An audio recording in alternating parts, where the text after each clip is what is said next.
Good evening, everyone, and welcome to the Saco City Council meeting for Monday, July 14th, 2025 at 6 p.m.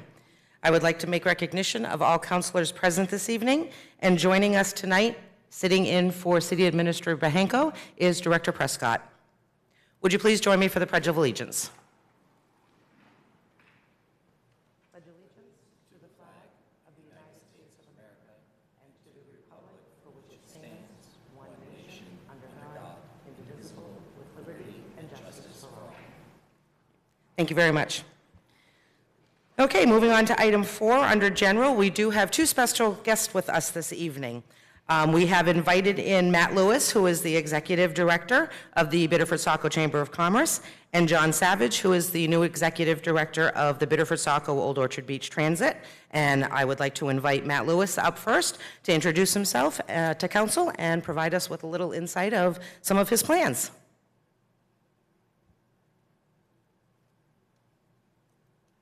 Good evening, Mayor, City Council members. Nice to see you. How are you? I am a Saco resident. I've lived in Saco for a couple years now, up on Hill Street, so proud to live here. And two months ago, I was honored to be named the new director of the Biddeford-Saco Chamber of Commerce. So very happy to be here and off and running. And I know I have big shoes to fill with Jim. I know you all knew Jim very well, so I hope that I will run the organization similarly to him. But I appreciate the invitation to be here, but I wanted to come tonight to assure you that and ensure that you always feel welcome at our chamber events, and that is ongoing. We have a couple of events coming up. This Thursday is our Chamber Fest, which is a sort of an outdoor business exposition, which Jim had previously. It's outdoor at Mechanics Park from 5 to 7, and we have about 40 businesses coming to present their services, and you are welcome to attend that. We would love to see you. And then a notice went out this morning that next Friday on the 25th, University Credit Union has opened their new branch right on the Saco-Scarborough border, and they are very happy to be starting their Saco chapter. They are new members of the chamber as well, so you are certainly welcome for that. I would like to mention sort of a few items that I think I've noticed since I've been in my role. What I really love to see and I want to acknowledge is that this chamber is open for anyone. Anyone's voice is welcome in this Chamber of Commerce. And I think that on behalf of our board, we do recognize differences of opinion, but all voices are welcome with our Chamber of Commerce. And I'm particularly pleased to see that we have a very vibrant, younger leadership community here in Saco and Biddeford, and that will certainly be welcomed, certainly from the tourism angle, where younger travelers are becoming more of the travel pie, so to speak. That I think the voices of younger representatives and leaders are important. And I'm happy to see the young professionals group in Biddeford and Saco often running in an important part of the community. So that will certainly be welcomed. So I want to thank you for your financial support of the chamber in the past, and certainly we will be asking that in the future. And I'm honored that you have chosen to do that before. But we will be cautious with our spend, but I believe the chamber is a very valued organization, and I'm pleased to see that we have over 500 members, and happy to see that last week we signed up 7 new members. Some were from Biddeford, some were from Saco, and then we had someone sign up from Portland and Waterboro, Dover, New Hampshire. So I'm happy to see that the message of the chamber is connecting with people outside of the community as well. So thank you for the invitation. Nice to see you all. Thank you. We appreciate that. Oh, hold on, Matt. Any questions or anything from the council for Matt? And Matt, I'm not sure if you had a chance, Joe. Have you? This is Joe Gunn. He is the council liaison to the chamber. Hi. All right, great. Thank you. Thank you. Welcome and good luck. Thank you. All right, next up we have John Savage, and he is the new executive director of BSOB. Welcome, John. Good evening. Thank you. Thank you for having me. It's a pleasure to be here. I come to Saco and Biddeford, Old Orchard Beach As a 25-year veteran of transportation industry, I've been in the industry since I was in college. I have a firmly held deep personal belief that transit and access to transit is really important for all of our communities. The benefits to the health and well-being and the financial status of the people who use transit, I think, is really important. And so I'm glad to be here in this community, helping to move those initiatives forward, helping to grant access to folks who don't necessarily have it otherwise. I'm happy to report that in the first 2 months, I've found the staff at Biddeford Saco Old Orchard Beach Transit to be passionate, engaged, very professional. They really have taken ownership. There's been a period of no executive director there, and it's nice to see how much they've all taken on individually, and they've been really carrying that place without an executive director. So stepping in and finding out how they're doing things and helping them to see ways forward has been relatively easy. There are some really big projects going on, and I'd love to talk about those a little bit. Obviously, the transportation center here in Saco is a great focal point for the community, and access to transportation being such a central part of the community is amazing. We're working right now to try to get our plans through to do some electrification at the transportation center to allow overhead chargers to run some of our electric buses there. If we're successful, that's going to mean that we can run electric buses more of the time at a little bit better utilization. So currently, our electric buses can only serve us for about half a day, and it'd be nice to be able to get a full day out of those buses. So that electrification project, if successful, will make it so that there's even more quiet buses driving around in the community. Simultaneous to that, we're also making sure to keep our fleet diverse.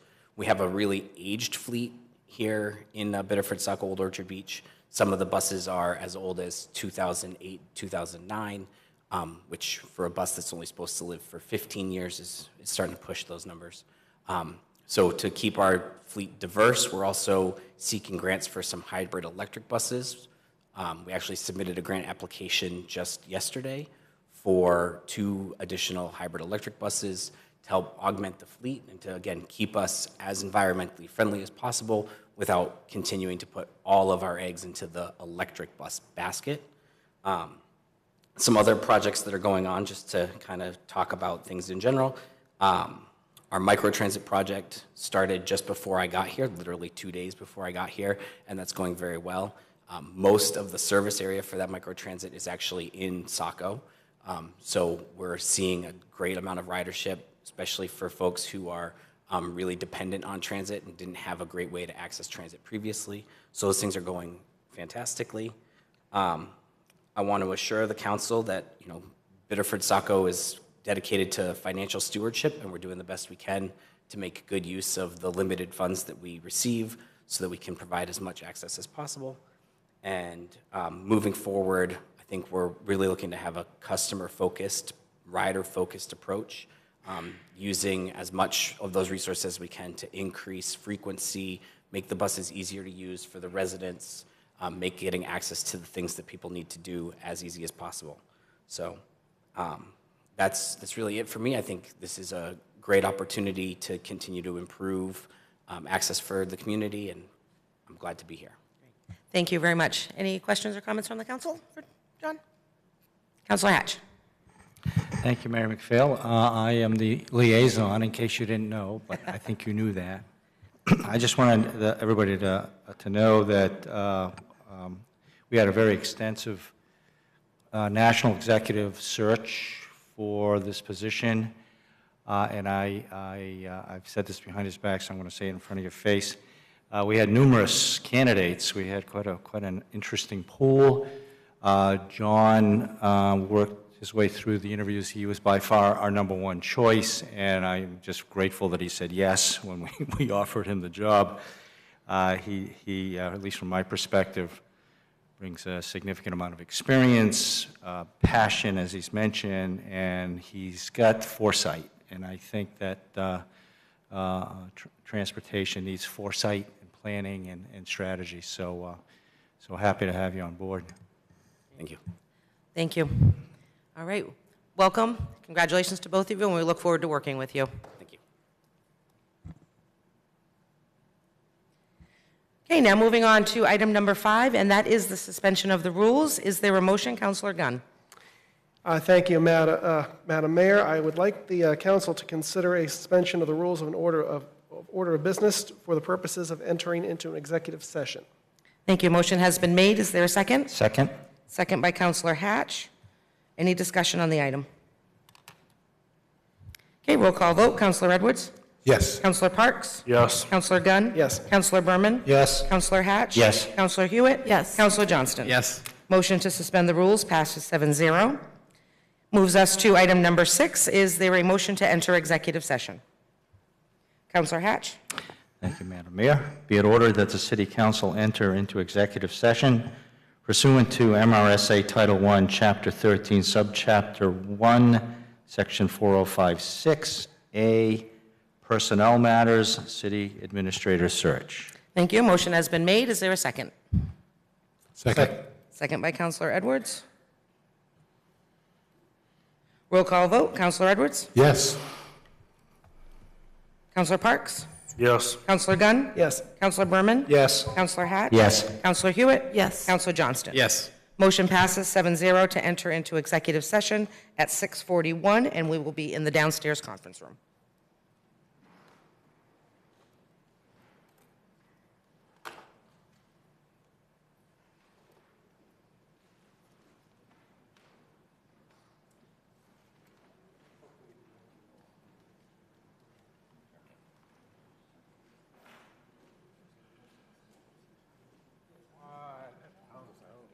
What's that?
Welcome back, everybody. Thank you. Is there a motion to exit executive session?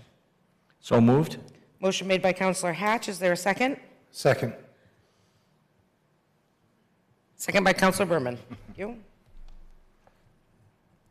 Okay, roll call vote. Counselor Edwards? Yes. Counselor Parks? Yes. Counselor Gunn? Yes. Counselor Berman? Yes. Counselor Hatch? Yes. Counselor Hewitt? Yes. Counselor Johnston? Yes. Motion to exit executive session at 7:20 passes 7-0.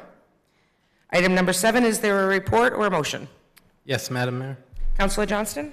I would move that the council authorize the mayor to engage in the services and sign a contract with Betsy Olton of HR Maine Consulting for the purposes of engaging in a permanent city administrative search. Thank you. Motion has been made by Counselor Johnston. Is there a second? Second. Second by Counselor Gunn. Any discussion on the item? Any questions? All set. Roll call vote. Counselor Edwards? Yes. Counselor Parks? Yes. Counselor Gunn? Yes. Counselor Berman? Yes. Counselor Hatch? Yes. Counselor Hewitt? Yes. Counselor Johnston? Yes, I would just add one caveat that Oh, please. I said a permanent city administrative search. I just wanted to be clear that there would be a contract. Okay, thank you. All right, motion passes 7-0. Okay, moving on to item 8 this evening, that is committee correspondence to council. Are there any committee correspondence from members? Councilor Johnston? Thank you. So over the last several years, many years, the Parks Department, under the stewardship of Director Summers and, of course, with support by the City Council, has put a lot of effort and time into maintaining and upkeeping and expanding our park and open space network. Of course, with that expansion comes a lot of added work. So several years ago, the advisory body had started doing the stewards of the parks. You've probably heard us speak of that several times over the years. And there's one this weekend. That's really the point of this, is there's one this weekend, but I did just want to say overall, because it maybe perhaps could seem scary, I guess, to some. It's light work. It's trash pickup, raking.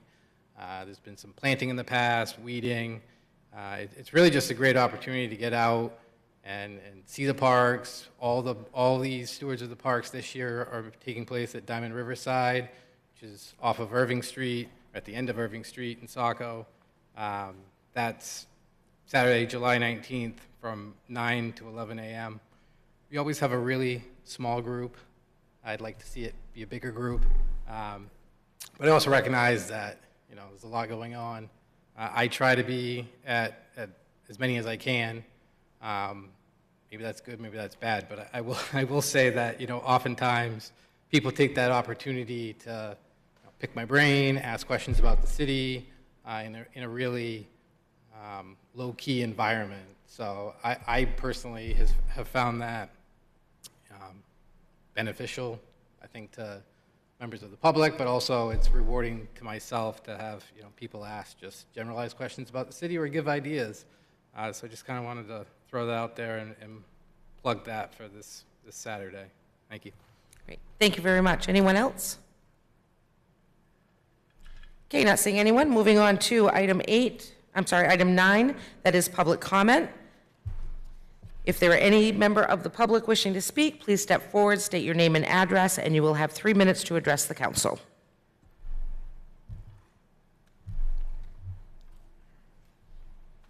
Hello, my name's Tony Robinson. I live at 18 Douglas Avenue in Saco.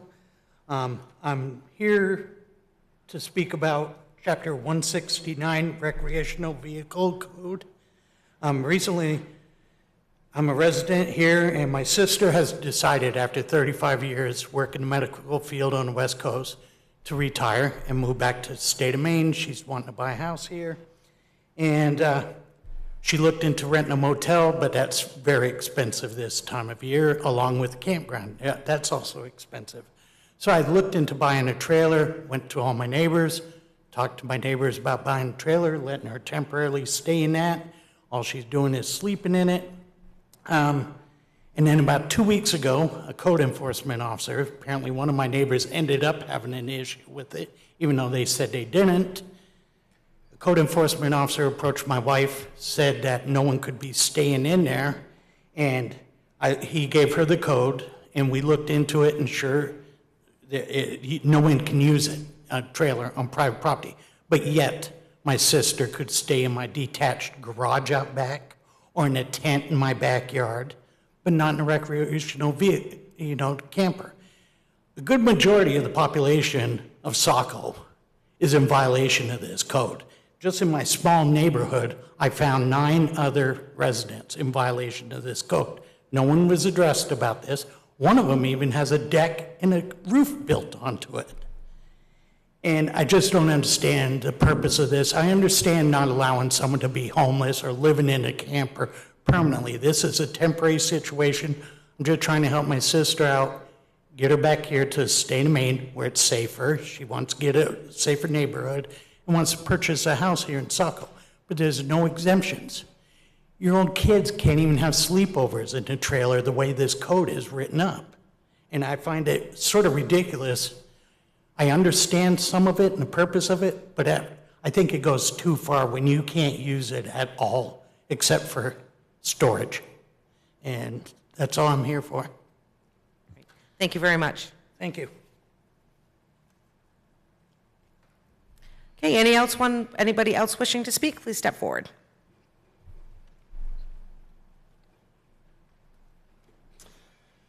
My name is Rob Biggs. I live at 334 Lincoln Street, and I'm representing the Saco River Condominium HOA.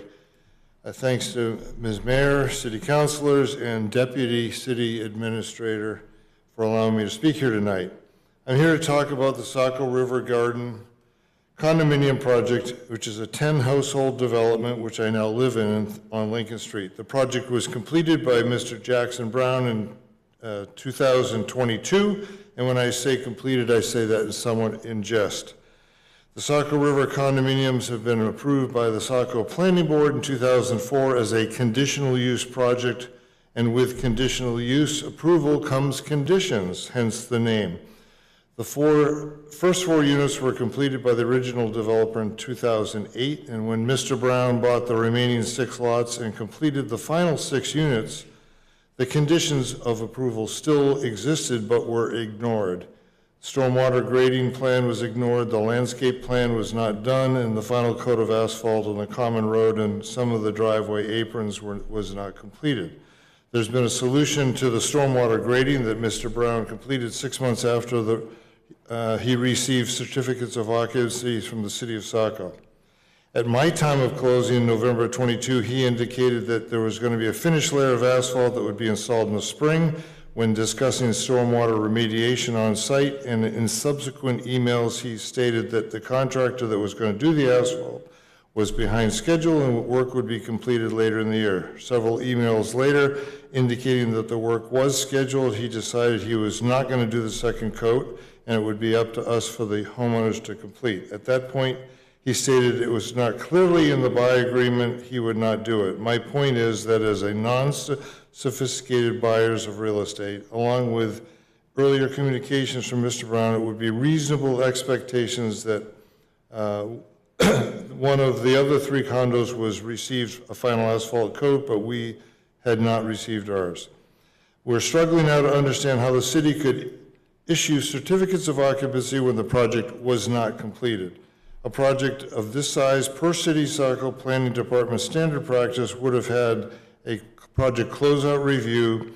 The prior city planner did not accomplish this, and the current planning staff has acknowledged that there should have been a review of the project and the conditions prior to issuing certificates of occupancy. We feel that the city is at fault and did not ensure our homeowners' rights. We're now left with no landscaping and as approved on the plan set sheet 11 and other conditions of approval, one of the conditions of approval, and only a base layer to our common road. I recently spoke with Mayor McPhail and was encouraged to come here tonight. Additionally, been working with Director Cole Prescott and her staff, and they've been extremely helpful, and I'd like to thank them. After a recent planning department review, it was said that since some time that has significantly passed, and the fact that the certificates of occupancy had been issued for these lots, the city considers the matter closed. It was also mentioned, and I quote, "Please also note that the city continues to take compliance matters seriously and is requiring the developer to submit as-built plans as they were formally required but not yet received. We cannot believe or understand how the city can take compliance matters seriously, but only certain parts will be enforced. The city of Saco has $44,886 being held in escrow that was paid by both of the developers of our project, $25,000 of that since 2007, for the use of a future sidewalk that may or may not happen."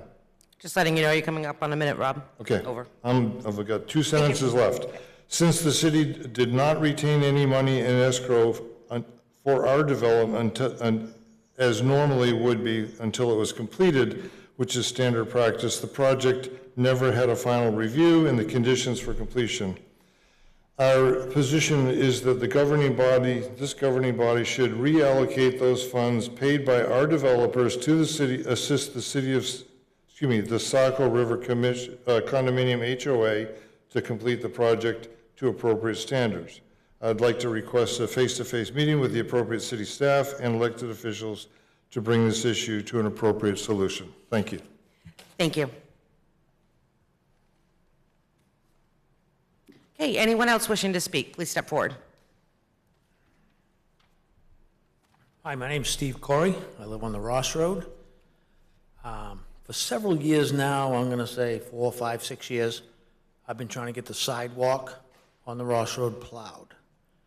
You have a walk-in clinic there, you have a eye care place upstairs, and in the wintertime, that sidewalk isn't plowed, not even to the entrance of the clinic. Okay, now, had an incident last winter when my mom was walking over there, slipped and fell in the snow, hurt her elbow. I mean, not a big deal, but, I mean, they should at least plow this sidewalk to the entrance of the clinic. There's no sidewalk, there's no crosswalk there. I mean, I'm not sure why it's such a big deal to plow that sidewalk. I mean, I asked the, who's the new Public Works, Travis Moore, Public Works Director now. I asked him about it because I believe you're supposed to plow a certain distance from a school. I'm assuming I'm correct about that, but it's 1.1 miles from TA to Ross Ridge, which is right down the road. However, they plow 3.5 miles down the ferry road. Not sure why that is. I mean, they plow that sidewalk all the way to the state park. So I'm just I mean, like I said, I've been dealing with this for years. I believe I had a meeting with the mayor probably in January of '24. I had a meeting with the city administrator this year, January-ish, and still haven't really got any answers. I'm assuming that it's probably not going to get plowed. That's just kind of the way things have been going. The Ross Road, I mean, that section of the Ross Road, it's got speeding. I've actually had a list here of stuff that I discussed with the mayor. Speeding, nobody stops at the stop sign there, and just, I mean, it's just kind of a cluster there, and requested, I had a request for service with the police department, because there's really no police presence there. There's been like 1 ticket issued on that Ross Road since last year. Don't really know what it's for, but 1 ticket, and I mean, I'm thinking of actually taking video of people just blowing through the stop sign continuously.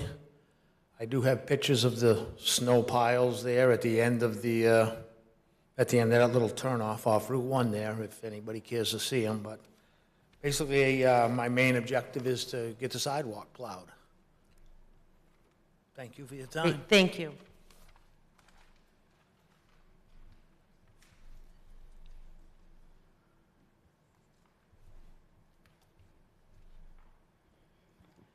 Hi, good evening. My name is Inga Brown, and I live at 161 Simpson Road. I'm here this evening with just very brief comments about new business item D, the Saco Citizens Grievance Review Committee's final report. As one of the original co-filers of the grievance, along with Kelly Archer, who could not be here this evening, I know she's watching, I want to thank the ad hoc committee for all of your time and your due diligence, your analysis of all of the issues that were brought forward by the citizens' grievance, as well as with the 4 call to action letters. I also want to thank the council for approving the committee back in December. And I want to just make a couple small comments about the report. I agree with the report's findings on all counts. I think the report is very thorough. I would like to point out how important it is that on page 3 to 4, the bottom of page 3 into page 4, the committee has recognized how important it is that public testimony by residents can be used to support findings of fact when planning board members are creating their opinion, and that public hearings exist because public testimony is important and it is valid and it is a legal inclusion that can be used in planning board members' determinations. I would like to add that I have spoken at this podium many times, also in front of the planning board, how important it is for public comments during public hearings. I think the meeting minutes need to include simply the topics that are raised by speakers during a public hearing. This is not a new request. We have done this for years and years and years in the planning board minutes, and it is extremely important that meeting minutes present a record that is balanced. And what I mean by that is certainly meeting minutes do not replace the video. But when someone looks at the meeting minutes, it is very clear what the applicant presented, what the applicant highlighted, what the planning board members asked about. But when one looks at the public hearing notes, it is simply someone's name and address. I know that there has been some concern by support staff that they don't want to feel responsible for capturing what someone in the public says.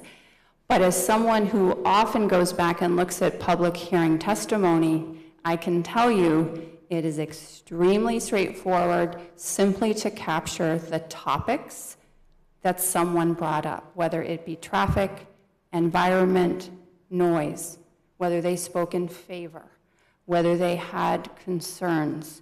So I would like to just perhaps add that to the mix, that meeting minutes also for council, for public hearings, not public comment necessarily here in the beginning, really should reflect very simply what residents and abutters bring forward into the record. Just give me a second.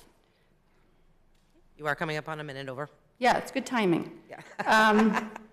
I'll leave it there. I want to thank council again and the ad hoc committee members for their very careful analysis. Thank you. Thank you. Okay. Oh.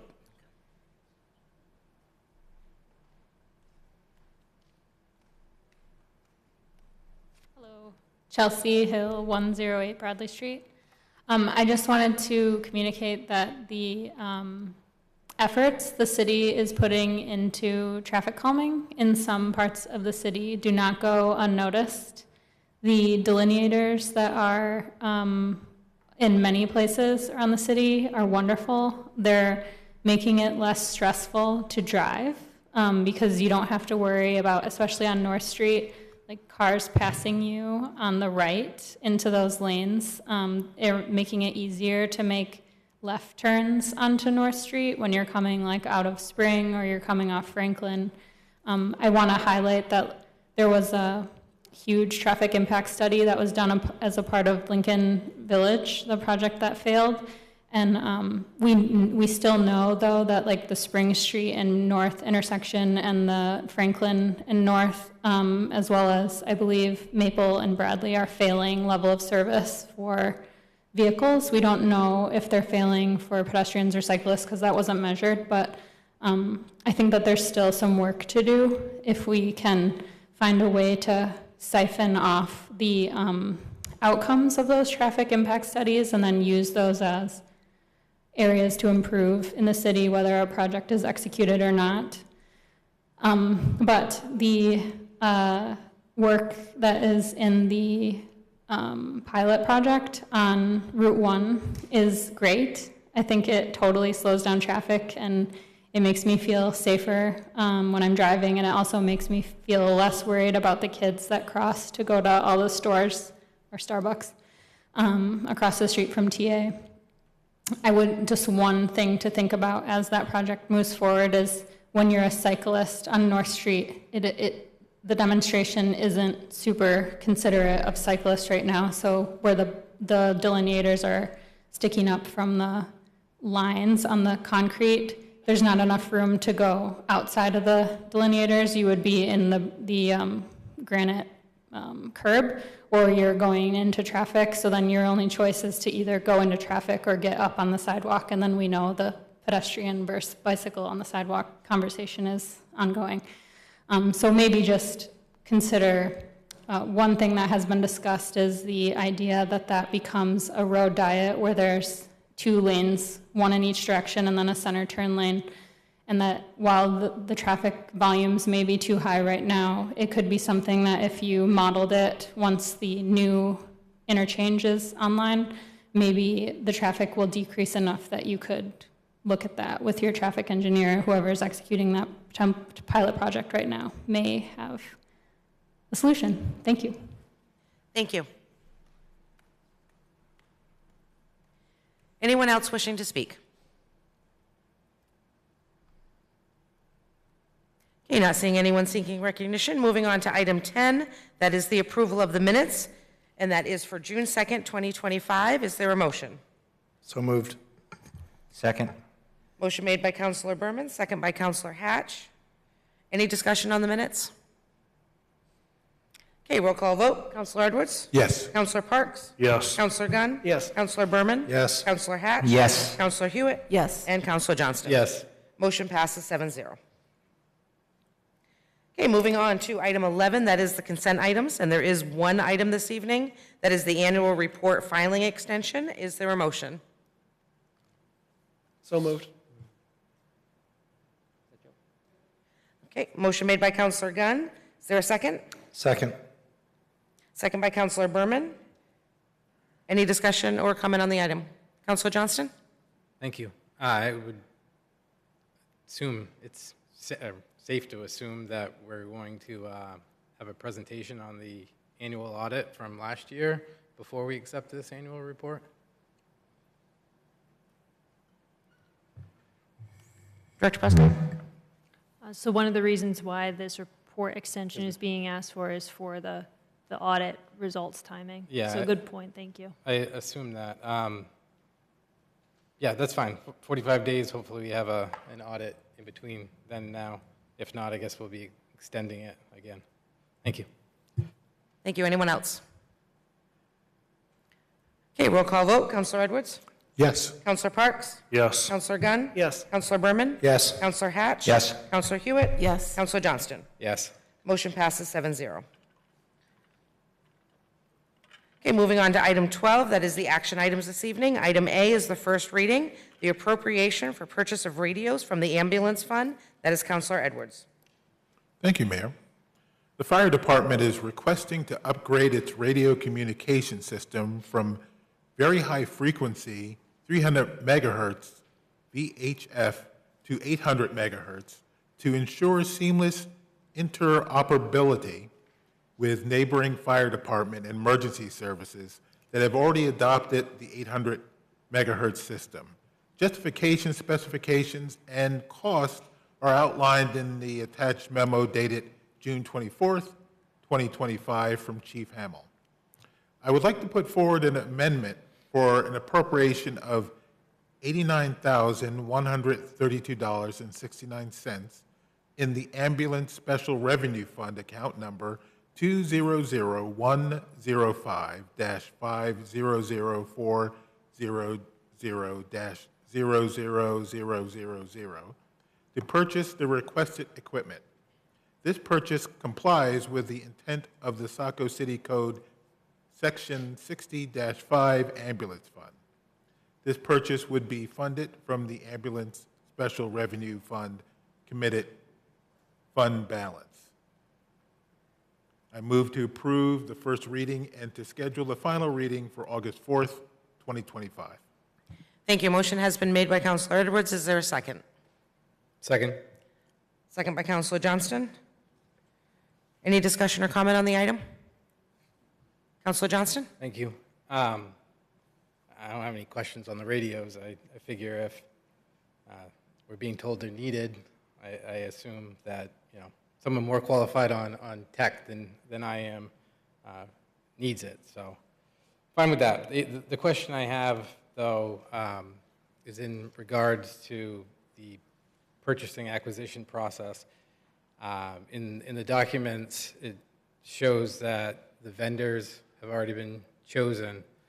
And I guess my question, and I don't need an answer tonight, but during the grievance process, Councilor Hatch, Gunn, and I, and it's somewhat, specifics aren't there in the report, but I think one of the things that came up during that review process was, from a council perspective, we recognize there were weaknesses in oversight by council in the current policy. So I guess just a simple question, and there's no right or wrong answer. Were these bid out, and if not, was it determined to be a sole source? And so, like I said, I don't need that answer tonight, and I'm fine with the expenditure. I'm just kind of trying to wrap my head around the overall process based on the current policy, with an anticipation that council may have some recommendations in the future for changes. And then,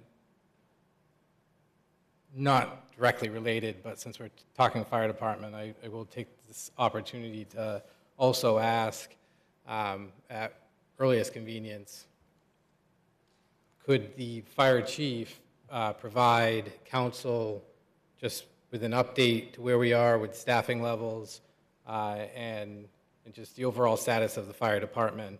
I think that the council, via the taxpayers, have been very supportive through the years, yet unfortunately I continue to see posts online that would lead the public to believe otherwise when it comes to staffing, and I think I'll leave it at that. I brought this up previously with Facebook posts about minimum staffing levels, and it creates an alarm to the public thinking that council isn't staffing at adequate levels. And again, I'm not an expert on what an adequate level is. I tend to rely on our staff to tell us what those levels are, and I think we've been supportive, and certainly I can only speak for myself, but I will continue to be supportive that way.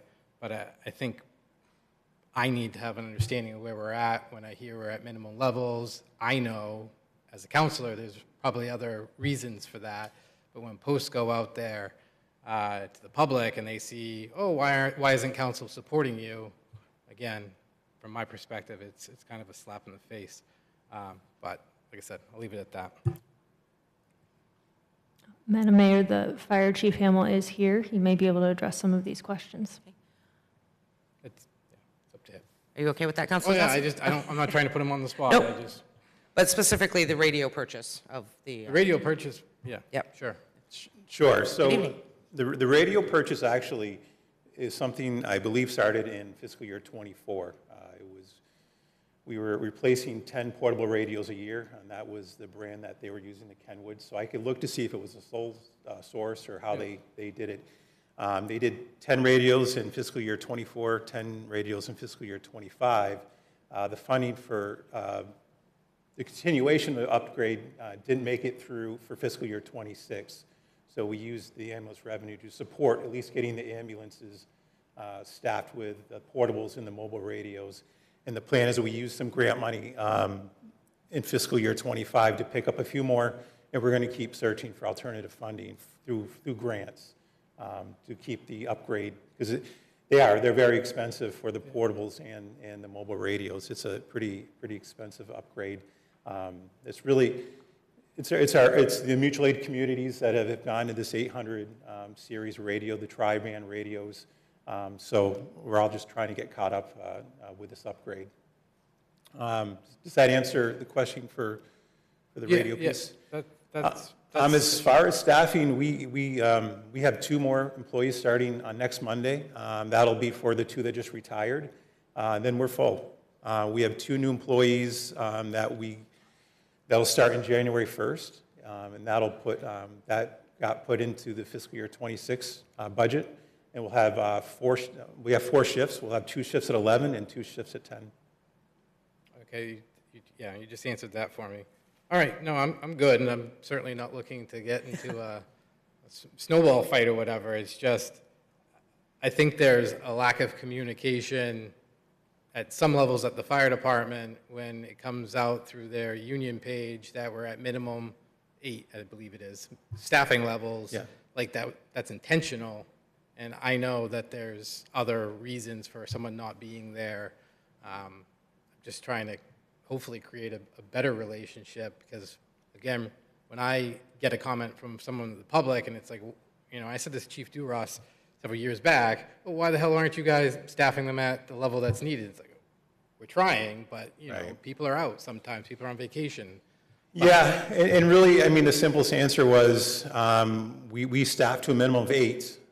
But we allowed 2 out for vacations, and we graduated 8 people to paramedic school who needed to go to school, so the time they're out and things like that. So it really allowed, when we're at 10, that allows 2 to be out, and it keeps our minimum staffing at 8.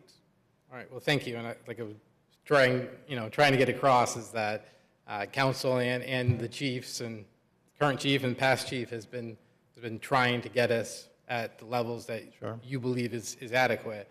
And I'm always open to hearing whether it's fire department or police department, what adequate staffing levels are, because I certainly believe that, both. Even when we go back to the study they did years ago, we're pretty much on par with where we should be with call volume.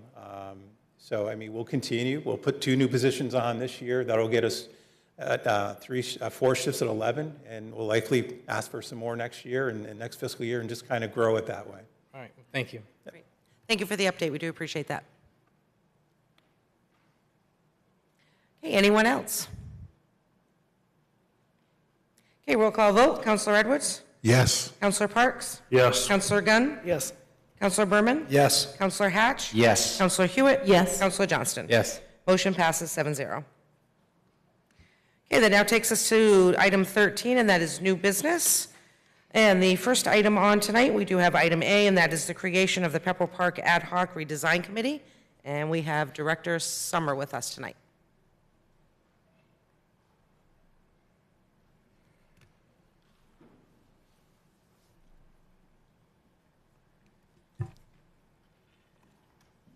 Good evening, thank you. So, we're standing here today. About 2 weeks or a month ago, we were here talking about the redesign of Pepper Park with Todd Richardson from Richardson Architect Landscape off of Middle Street, about what the next steps are.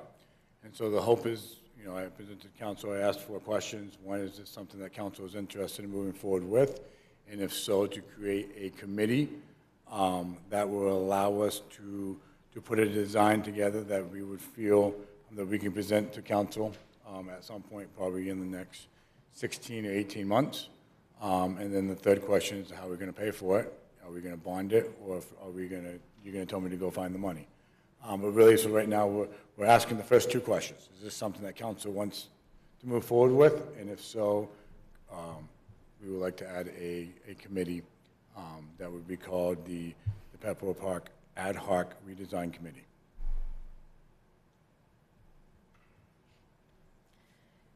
Questions or comments for Director Summer? Councilor Gunn? Thank you, Madam Mayor. Just off the bat, Director Summer, say 16 to 18 months? Yes, so my hope is, so when I met with the mayor, my hope is about 18 months will take you to, so if you're running for a timeline, the committee will be designed within the next 6 weeks, which will consist of 9 members. And from there, it will be roughly, until the design is done, but my hope is about 18 months. At that point, we'll have a financial number that we can come to you regarding if we want to go out for bond and so forth. If we go to bond, my hope is to put it as a bond question in November of 2026, 2027, with the school projected to be in their schools beginning in the fall of 2028.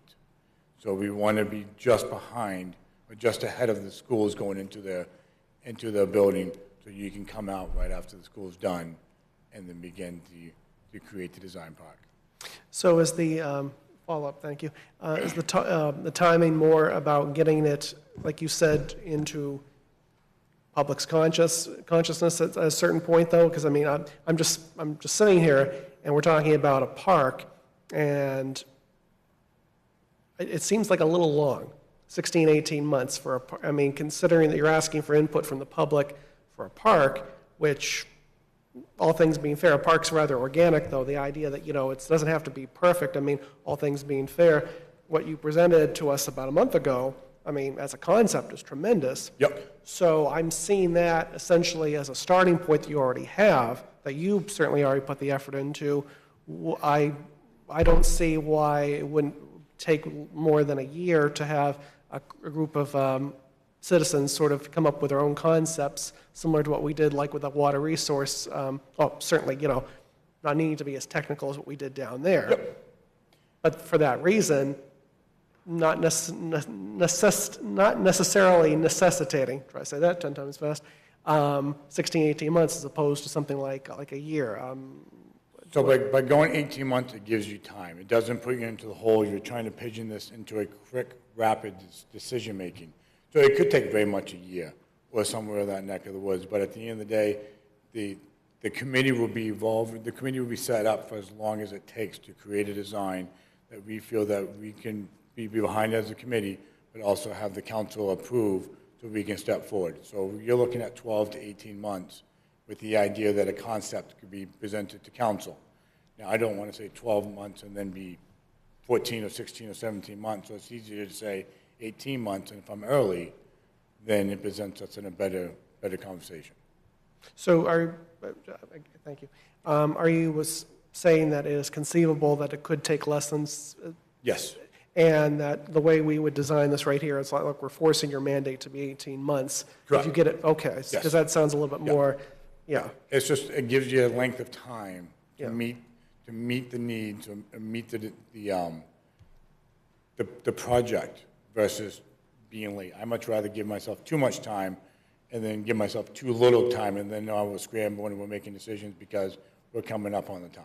Okay. Gives an official end date of the committee. Yes. I see, thank you. For the purposes, because this would come back as a vote, it would be on the website, it would be by application for the residents, so it will be coming back as a motion to approve so that we can get it on the website, get the applications pending, and get the members appointed. Councilor Berman? Yeah, thank you, Madam Mayor. And I know I missed when you formally presented to council, but I have watched the video and seen the plans and love it all. And I like the committee too. Just really 2 questions. One is, I assume this committee will also seek out public comments from the broader public in some way and provide some avenues for input. Is that correct? That's correct. So the committee itself will be open to the public. So it will be truly a public committee with 9 members that will, at the end of the day, will be the voting members of presenting this project to council. But this committee will be open to the general public. And then I guess I do have some questions about the next steps, and I apologize if this was covered in my absence, but you've presented a preliminary design. It's very beautiful, as Councilor Gunn said. This committee is going to improve upon that design, I assume, and start to get into some of the details of what goes where and what it looks like and what the equipment's made out of and how things work. Yep. And then do we still need some engineering designs after that? Yes. And then we need a bidding process, I assume, and all of that has funds, and you talked about a bond, and what's the overall timeline look like, and how do those steps go? And so really the overall timeline, so the hope is by the time you get to present to the council, we would have roughly, let's just hypothetically speak on this, the pond's going to cost you X number of dollars. If you decide to put a Freon system in it so you can go skating, that's going to change it. So you'll begin to work out some of those things, the trails, the infrastructure that's going to go in. We'll work with city staff by creating the new road from School Street all the way down to B Street. So those numbers will get there. And then you're still going to need a site design. You're still going to need engineering.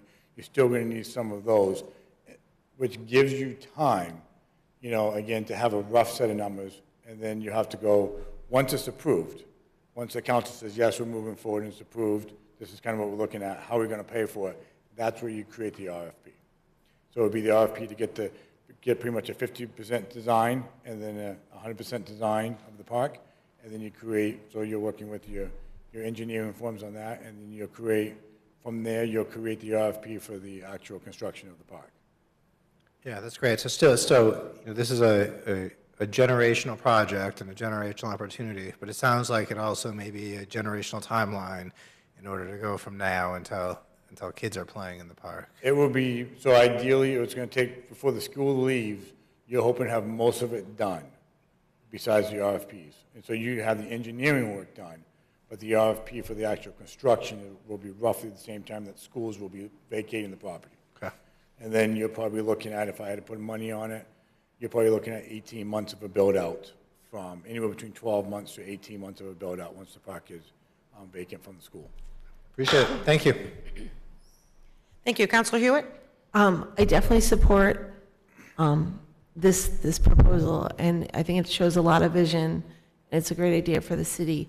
I do have a question of the council, though. Should we establish a committee to address all three sites, Young School, Fairfield, and Burns, and what the future vision is for that, in addition to this? So if Go I ahead may first, answer and then the Councilor question. Johnston, yep. Again, really, when we talk about those three sites, Fairfield, Burns, and Young, all three of those sites are built actually on public property. They're built on city parks. So really, again, my interpretation is they would kind of fall back to the Parks and Recreation, not the buildings themselves, but the land and the parks themselves will fall back to the Parks and Recreation as we can create these designs out to what the vision is. I do have visions for at least North Street Park, and depending on what happens with Burns School, really that would dictate what transpires on that park. So if it becomes City Hall, that changes the conversation. If it becomes housing, that changes the park use and how it's built out because of lack of parking. So really, that parking itself would be the one conversation because the school has value. It's a structurally sound school. The other two, right now, I'm looking at it as they're both coming back to the city, to the Parks and Recreation Department to be projectually redesigned out. And there are other options that can be done on those properties where we're limited at Pepperell or Fairfield. Correct. Right? We can only have an existing school or a park. So the other ones are open for any discussion later down the road. Councilor Johnston, do you have a question first or comment? Oh, no, I think Director Summers largely addressed it. I was just going to add that, like, while I can appreciate where you're coming from, I look at this as a much larger taking on of a project than again, the Young School site or the CK Burns. And I think with CK Burns, there's a lot of other questions to be addressed, but all three sites have some levels of restrictions on what we can do with them. So that also, it's not like we could tear down the school at Young and then put a housing development on top of it.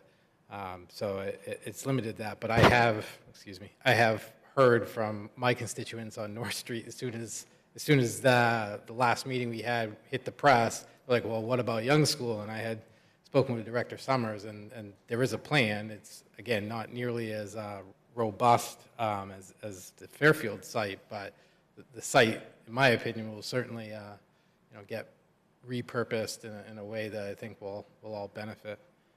Thank you. Thank you. Councilor Berman. Yeah, I would just like to address Councilor Hewitt's question really directly. I personally am a fan of the Pepperell Park plan, and I'd like to see it move forward. I'd also note that launching this committee doesn't preclude future changes. We're not actually obligating council to move in that direction at this time. I would like to see it move forward so that when the appropriate time comes, we can move forward in that direction, and I don't want to put it on pause. But I do also share Councilor Hewitt's questions about the other sites and think that council should deliberate and think about what's happening with them and certainly get an update as to what staff is thinking and have the opportunity to weigh in on that.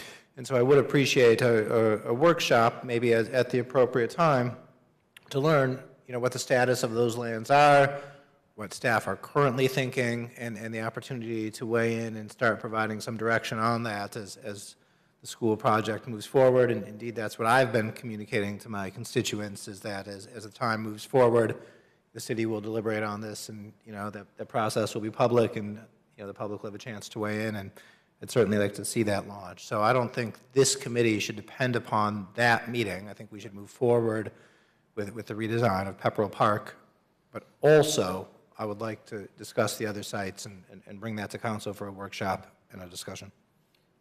Thank you. If I may follow up. Please. So I agree, something like that, we can definitely bring what the deeds state, what's restricted on each piece of property, so you would have that information. The visions that I've kind of laid out, at least to the advisory, the Parks and Recreation Advisory Committee, and what I vision both those parks will look like, if they do stay as city parks. So that information could be presented to you at that point. Councilor Hatch, did you have your hand up? Okay. Thank you, Mayor. As I'm listening, let me start by saying I'm in support of the project. But as we're talking about funding and bonding, the dollar signs are bouncing in my head, and we have, as a representative of the citizens of Saco and taxpayers, I think it's important for us to think about the word bonding. We've got two major bonds in the works, which are going to put pressure on our mill rate. And I only say that as perhaps a suggestion that as you build out the plan, that maybe you consider some sort of phasing, so that we can isolate costs in phases that might be easier to take small bites instead of one big one. So just a suggestion. I'm not. The citizens would tell us whether they want to support another bond. So I'm happy to let democracy rule. But I also think it might be helpful for us to maybe look at things in smaller chunks as we move forward. So it's just a funding suggestion for you to consider. Yes, sir. Great. Thank you. Councilor Gunn? Thank you, Madam Mayor. A couple of points. I want to first bring it back to sort of my initial questions, so sort of a follow-up. Obviously, I know the committee is not put together yet, nor the parameters, nor the discussion points, but in terms of a final report, I assume you'll play a role as either the chair of the staff liaison. I'm just assuming that just by your position. Am I correct on that? Yes, sir. Okay. Well, in terms of approaching a final report to the council, are you envisioning a single plan with an up or down vote subject to perhaps variation on behalf of the council, or something like, say, Director Carter gave us with the Water Resource Center, where there's, say, 3 plans, certainly different prices, different configurations, and again, council, if they want to modify it or not, can up or down that those ideas. What is your approach in terms of? My true vision is really to give you two plans. Two?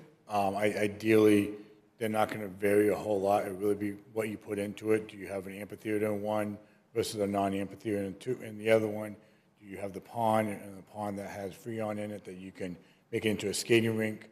The infrastructure itself, when it comes to creating the road and creating the throughway into the park, that will probably be the same. Because really, at the end of the day, you want to create a park that that allows people to move through the facility. I'm looking to try to take some pressure off of James Street, Willow and Park, as those kind of get bottlenecked up, where the park itself would be able to create not only just a road to go through there, but also an apparatus for us to be able to shut it down and create events in there. But pieces of the park would be different. But the idea is to create, so you're going to have, A will be, we'll call it your champagne style. B would probably be, something maybe of a different little design, but probably more cost effective, depending on what we're truly looking, without taking away from what the park truly designed is, which is provide a destination park that we can come down, you can have concerts in the park, movies in the park, food trucks, craft fairs, farmers market. That's really what this park is being designed for, is truly a place to socialize and to create an atmosphere for all citizens to come and be a part of. Well, thank you for that. I'm simply say that if, or suggest that if, we are, involving the public and it's going to be, like you said, at least, a year, 16, 18 months. Yep. Something like this is going to ignite a lot of emotions. Again, once in a lifetime to get this park back in functioning as a park, like we see in those wonderful old, woodcuts and pictures. Correct. I would humbly suggest, from my humble position as a city councilor, that, 2 is good, but when you have that many people, 3 options might find your sweet spot, or at least give people full say, or the feeling that they had full say, because if you do the duality of 2, and it's one against the other, that's where you sometimes get bad feelings. So I like the idea with 3 might engender a little bit more of a coming together from different factions. Like you said, the people that maybe want the champagne one versus more of an agrarian type look. You might find a happy medium. Right. And to Councilor Hatch's point, and I think I made this point to the mayor facetiously, but I actually mean it, you really can't finish a park the way you can finish a building. So the idea that whatever we build, we're building in a way to think maybe in, 20 years, maybe people aren't using that pond anymore. Right. Maybe they want a little bit more. Maybe the amphitheater went bigger. Maybe you want more sporting. So it's one of those things where we don't have to get caught up in the details. My second point was, again, since the public's going to be going into this very organically, thinking about how we want this to look, I want to caution certainly the public, and certainly remind you in terms, you don't need my reminding though, that when the debate comes in terms of what the park wants to look like, that the people that join this committee really need to be focused on what they want it to look like and not get caught in sort of like the circular, cost, because that's your job and that's our job. Correct. Is to come up with how we're going to pay for this thing. Yep. And I don't want to see sort of, months at a time wasted when people are just, doing their own calculations for the arithmetic, though, because no, we just want you for it's like when you ask the kids, what do you want your jungle gym to look like? Just give me that, though. Don't give me, let us worry about the cost and let the public worry about the cost. So I just want that to sort of be sort of a starting point, though, so everyone knows they're on this committee, they're here to have a little fun, basically, and enjoy this, though. This isn't, do or die. This is, something that's going to be good. And the third point, to Councilor Hewitt's point, yes, my interpretation is that once the new school goes live, yes, administratively, those properties go back to your department. However, just based on what Councilor Johnston was saying, my ears perked up a little bit in terms of an idea of there being some sort of plan out there unofficially, that's news to me, of what young school property is going to look like. Do you have anything to add to that, or? How much time do you have? I was just going to say, we will plan down the road for a workshop and discussion. Right now, this conversation is regarding putting the committee together for Pepper Park. The reason I bring that up, and this isn't to put you on the spot, though, but this also does kind of go into sort of the line that we're going to be talking about, the discussions we had with the subcommittee, of how, organically, we like the idea of the council coming up with ideas and then tasking the staff, as opposed to getting ideas that organically come out of the staff, and then we're treated like glorified clerks. And I'm not saying that's going to happen, but I just want to put everybody in the same frame that a lot of us have been looking at that property for many years, especially building with good bones like Burn School. I know there's many different opinions of what we can do with that building.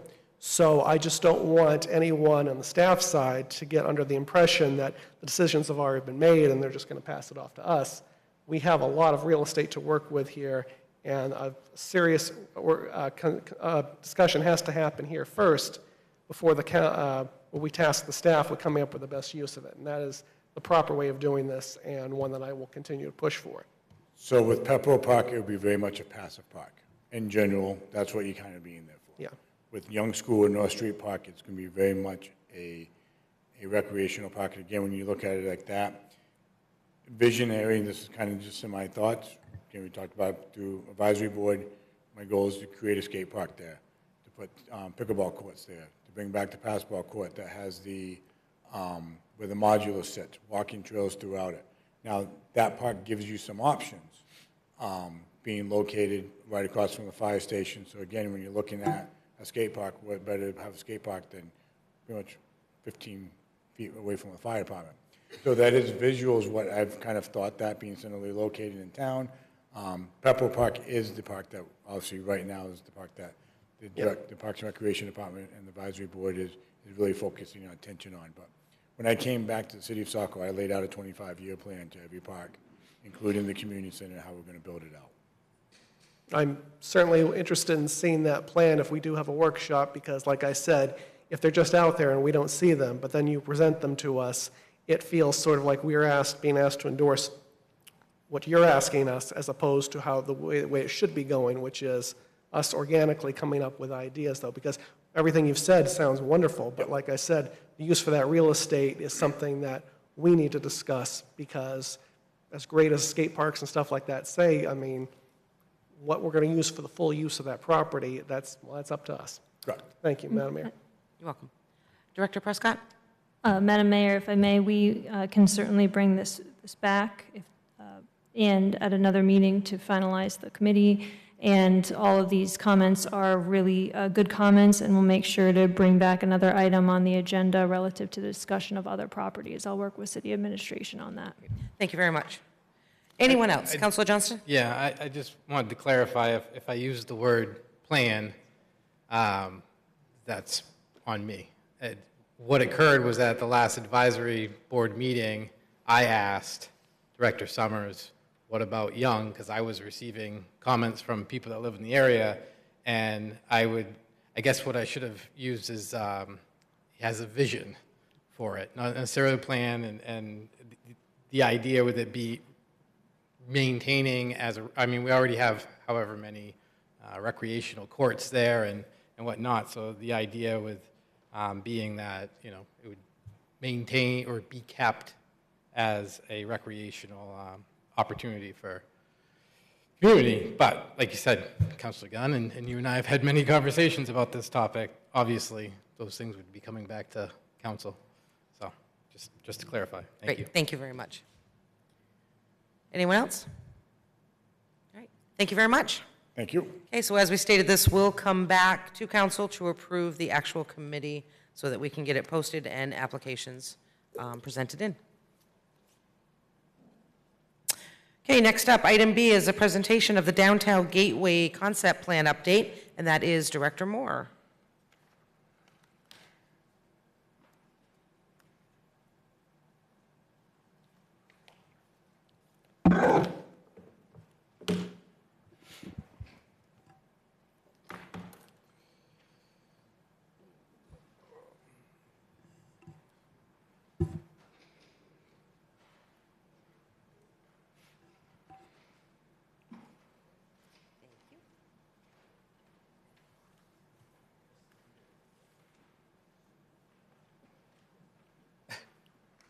Thank you.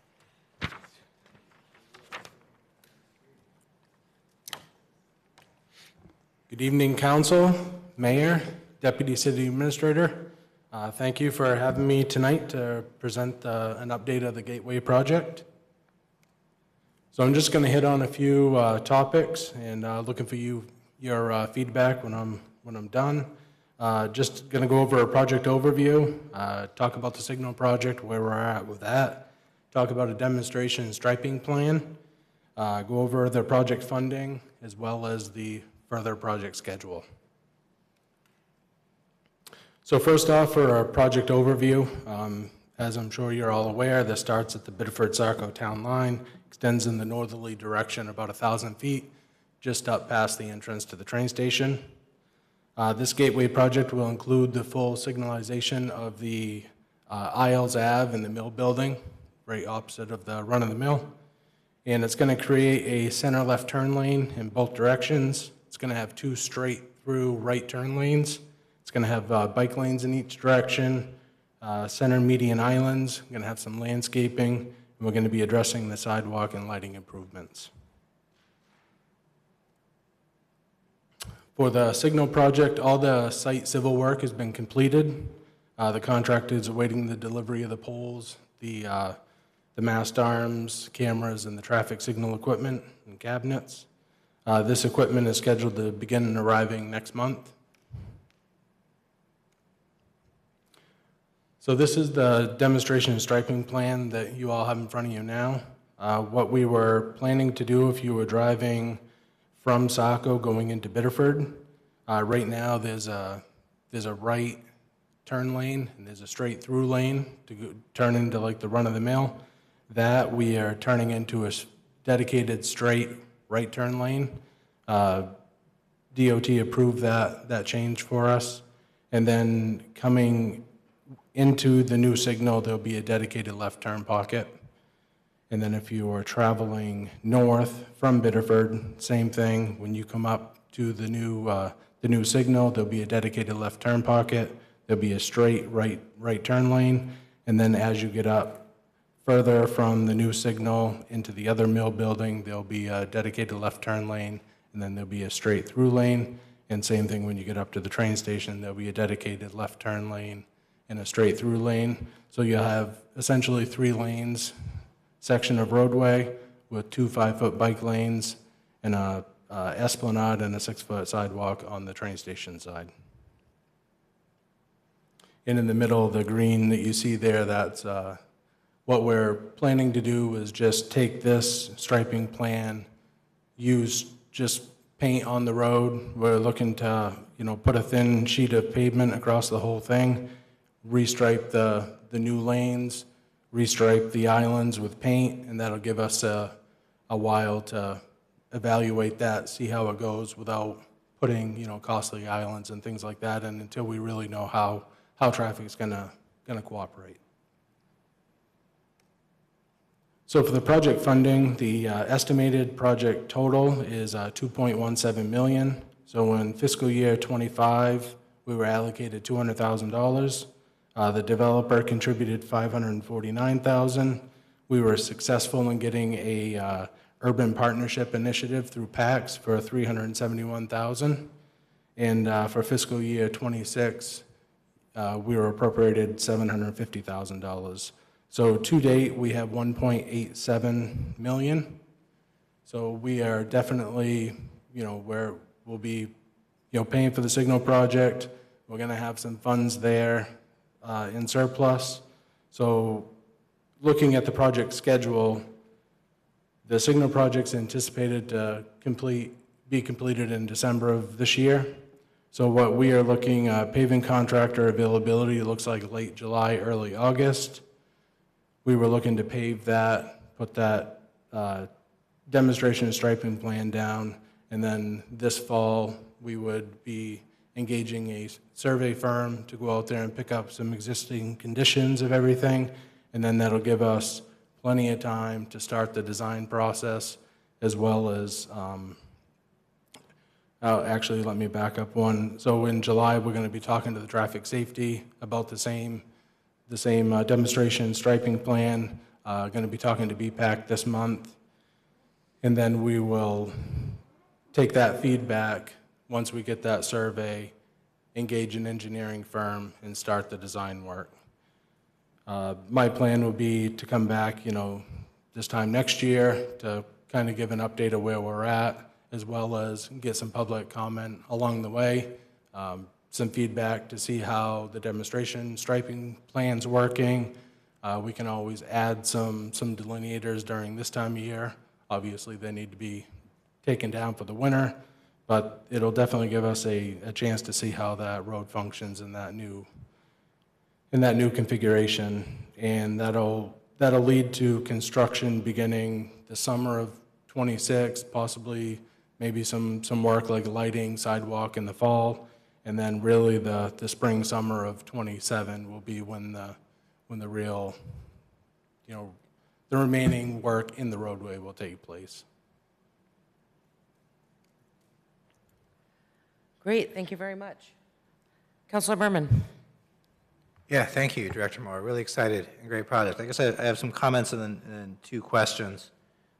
Over the summer, I've been biking this route pretty regularly, and so these improvements are really going to make that a lot better. Is it possible to put some physical dividers between the cars and the bike lane?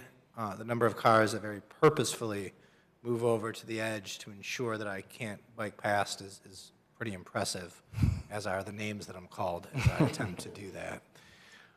So I'm wondering about that safety, and if we can kind of physically divide that at all, that'd be nice. And then my second question is about the timing of the demonstration. And I know with the Elm Street project going on right now, that this is a high traffic area, and is the demonstration going to further impede traffic this summer? And can anything be adjusted to minimize that? Yeah, so I can answer both of those. So first, we can certainly put some lateral delineation on that, outside fog line for sure, to get some separation between bicyclists and vehicular traffic. This demonstration project, the paving will be done at night, the striping will be done at night. It'll all, be done at night. So there shouldn't be any more interruption than, our typical, night work. Thank you. It's a much-needed project. I really appreciate it. Thank you. Anyone else? Councilor Hewitt? Just one question. When you look at where you come out of the train station, it is currently, if you take a left, there's 2 lanes. You could stay in a left turn only lane and take a left on a Water Street. Many times with the amount of traffic, that's your only option, to take a left out of there. And especially for the buses and things coming out, is there a reason that second lane was eliminated? You have the big green. So that's in order to get enough room in that roadway to be able to have the center left turn lane as well as those bicycle lanes. But with that traffic, you're actually, right now you have two lanes that can go straight. So you'll really be competing with one straight through going in the north direction. The other lane will be, turning into this train station. Right, but for the people turning left, how are they going to get out there with the continuous flow of traffic? Is that going to be like a median they can pull into and wait? Or is that going to be, plantings? So right now, the green is where we're planning on that being striped pavement. Okay. As, where islands will go in the future. We can certainly look at that section north of the Gooch Street. Just something to consider if you watch the traffic flow. And I know right now it's irregular with the construction. Yep. Okay, thank you. Councilor Berman? Oh. Okay. Yeah. Yeah, thank you, Madam Mayor. This is actually coming from the public live. They're wondering if you could describe the timing of the light that you're going to put there with the Biddeford lights. So I think there's some concern about the timing of the new, kind of Water Street and Biddeford intersection in downtown, and these lights, and do we coordinate timing with them, or how does that work? Yep. So we talked to Biddeford prior to advertising our signal project.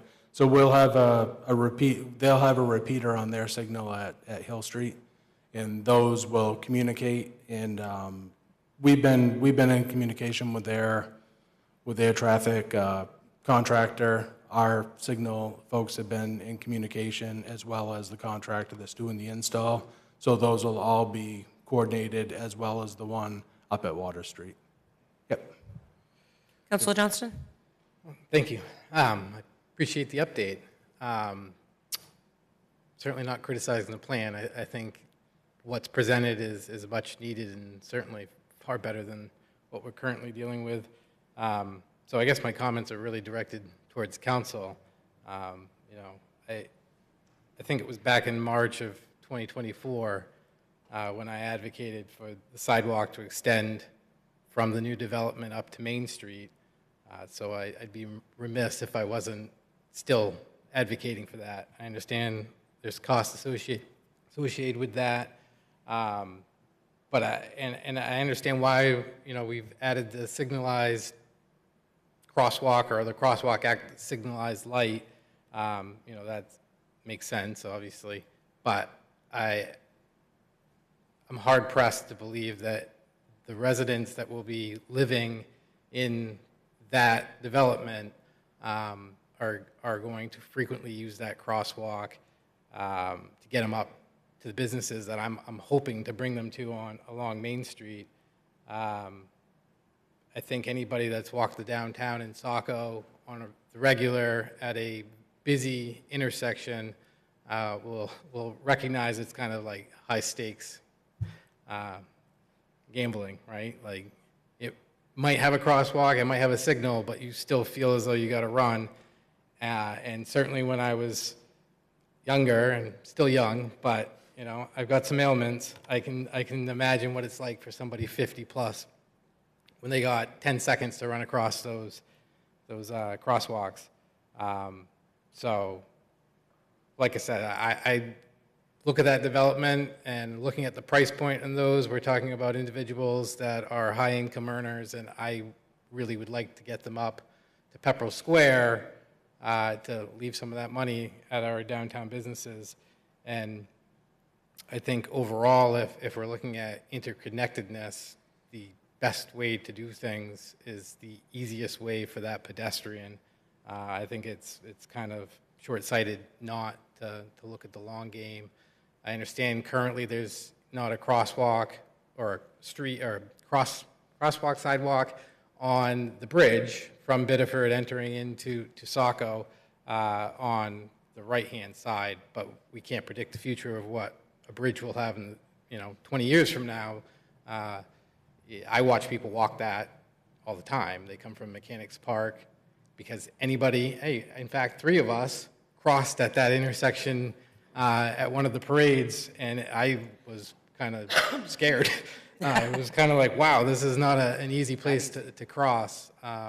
So I don't know. I'm continuing to advocate. I recognize it's not in the current plan, but as I said at budget time, it pains me to return millions of dollars from the TIF when we could be putting those dollars towards projects that I believe elites deserve the discussion at our level about funding them. So, like I said, I'm just advocating for this council and future councils to consider a sidewalk there. I would also add that I know that Director Summers is left, but we've discussed that lot in front of the dam that's there. The city owns a sizable lot, and there's been discussions in the past about, what do you do with it? How do you clean it up? And the idea was, again, some level of amenities with picnic tables and whatnot. It's trashy looking, right? I can remember Ted Soroy, his first advisory board meeting, that was one of his comments, was this, it's trash everywhere, it's trashy. Gateway, welcome to Saco, and you're looking at a trashy area. Obviously, a sidewalk would, again, assist getting, people to and from. And I know that Director Fox in the past was saying, well, now that the project has changed and it's not as robust as originally proposed, the idea was that there'd be less people trafficking or pedestrianing down from Main Street, right? Because this is like a secluded community. But I'm still watching those people walk there today, and while I recognize the project is near complete, I haven't given up my desire to still see some level of public access there. And maybe I'm foolish for thinking that, but I've seen crazier things happen in my life. So you get the right people involved at the right times, and we still might see some level of Riverwalk or public access. So to me, the sidewalk is still valid. So I'll leave it at that.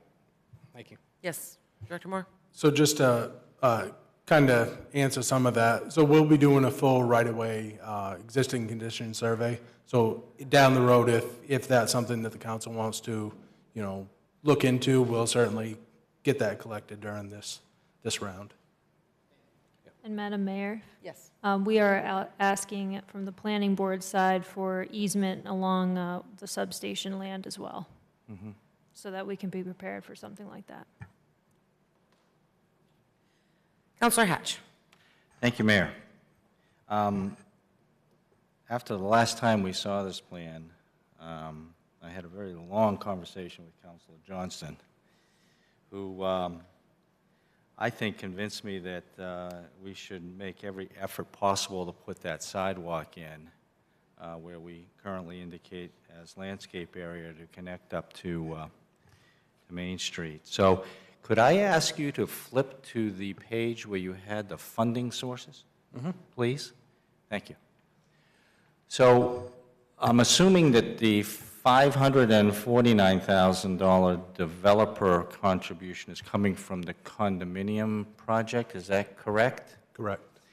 And Director Prescott, you can correct me if I'm wrong, but at the last planning board meeting, CMP is proposing some fairly sizable changes to the transfer station there, which included some discussion, I think, about right-of-ways, as you've mentioned, and then payments in lieu or landscaping. And I'm just wondering if the time is right for us to merge the two projects together and see what we can get from CMP in terms of improvements that might help facilitate the installation of a sidewalk in addition to the right-of-way. So whether it's the sloping and leaving, a flat area at the base of the hill sufficient enough to cover a sidewalk, and I think that money could theoretically be factored into this project and enable us to consider, and I agree with Councilor Johnson, we have a downtown TIF that's sitting there with money that I think the TIF was designed to provide funding for these kinds of improvements, and whether or not there's sufficient money from the TIF to supplement whatever we can get from CMP to add that dimension to this project up front.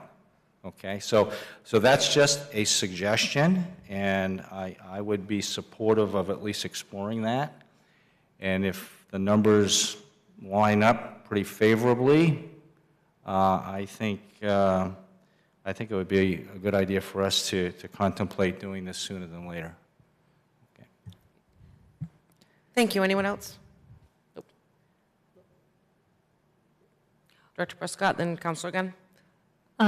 If you wanted me to address that, we will look into that certainly, and then work with Director Moore on the sidewalk questions, and we can report back. I think this evening what we were looking for was general consensus about the paving plan, the striping paving plan demonstration, knowing it still has to go to traffic safety, as well as comments just like what you've provided relative to the sidewalk connectivity. There's also a grant that we will be looking into to see if it's an option as well. Thank you. Thank you. Councilor Gunn? Thank you, Madam Mayor. Director Moore, I just want to kind of piggyback on Councilor Hewitt's comments about the left turn lane out of the train station. And my concern is, I just want to clarify, the way it's configured right now with that sort of green, sort of oval-shaped thing, so you're envisioning that's going to be just pavement? During this demonstration project, it's just going to be pavement with stripes on it? Striping. Yep. Kind of like what they have on Industrial Park, where it's next to the bank, where it artificially creates like a one lane when obviously it could be two lanes. Yep. Okay. Yep. And because to her point, because obviously looking at it and driving it, certainly there's plenty of room to, while you're waiting to make a left turn lane out of that road, that's perfectly fine. And certainly if people coming up to use the train station from Biddeford, they got a dedicated long lane, so they're doing great.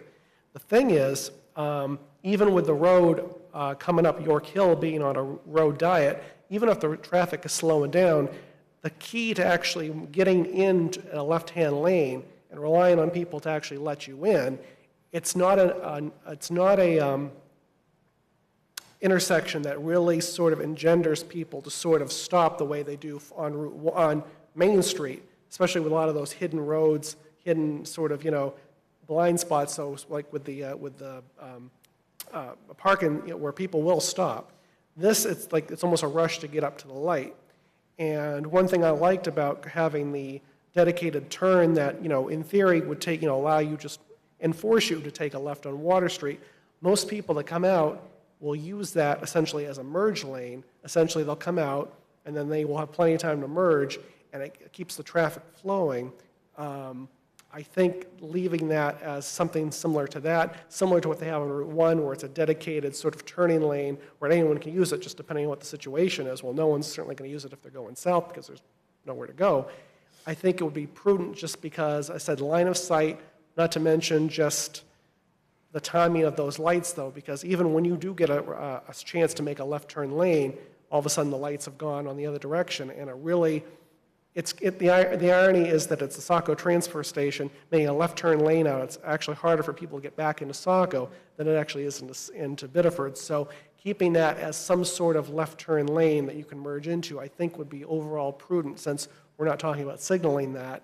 I think just long-term, just someone having driven it, because not only do we use it for the trains, we have the conference room down there, it's a community area, but it's actually not that easy to get out of it and back into Saco unless you have a little space for people to merge in those. So it's just a suggestion. I think it's worth keeping that open all the way down, however you want to configure it, though, without putting an island, because forcing people to make just that one lane, I think you're going to have a lot more buildup than we anticipate. We'll certainly talk to our engineering firm that's doing the striping plan right now. They're hoping to have it finalized by the end of this week, the beginning of next week.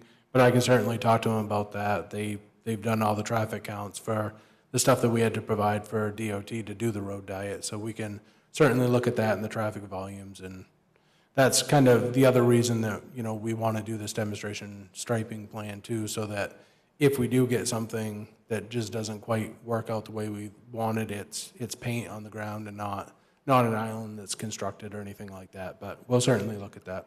Appreciate that. Thank you. Thank you. Councilor Berman? Just real quick, I think that was the nature of the question about some of the light timing too. If the lights are timed well, they should create a gap in the traffic in that area, allowing people to turn. Yep. Okay, anyone else?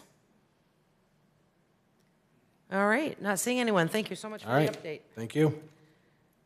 All right, and we've got Director Moore again. Item C, we have the Technical Design and Construction Standards Manual update.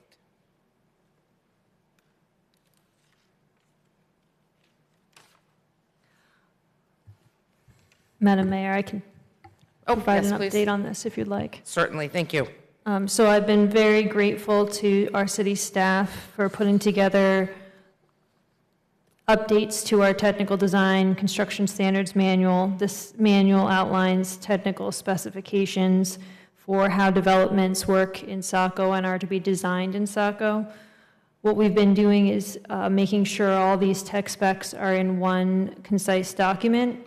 It will become a longer document. There are also some reserved sections there so that we can include some future low-impact development standards.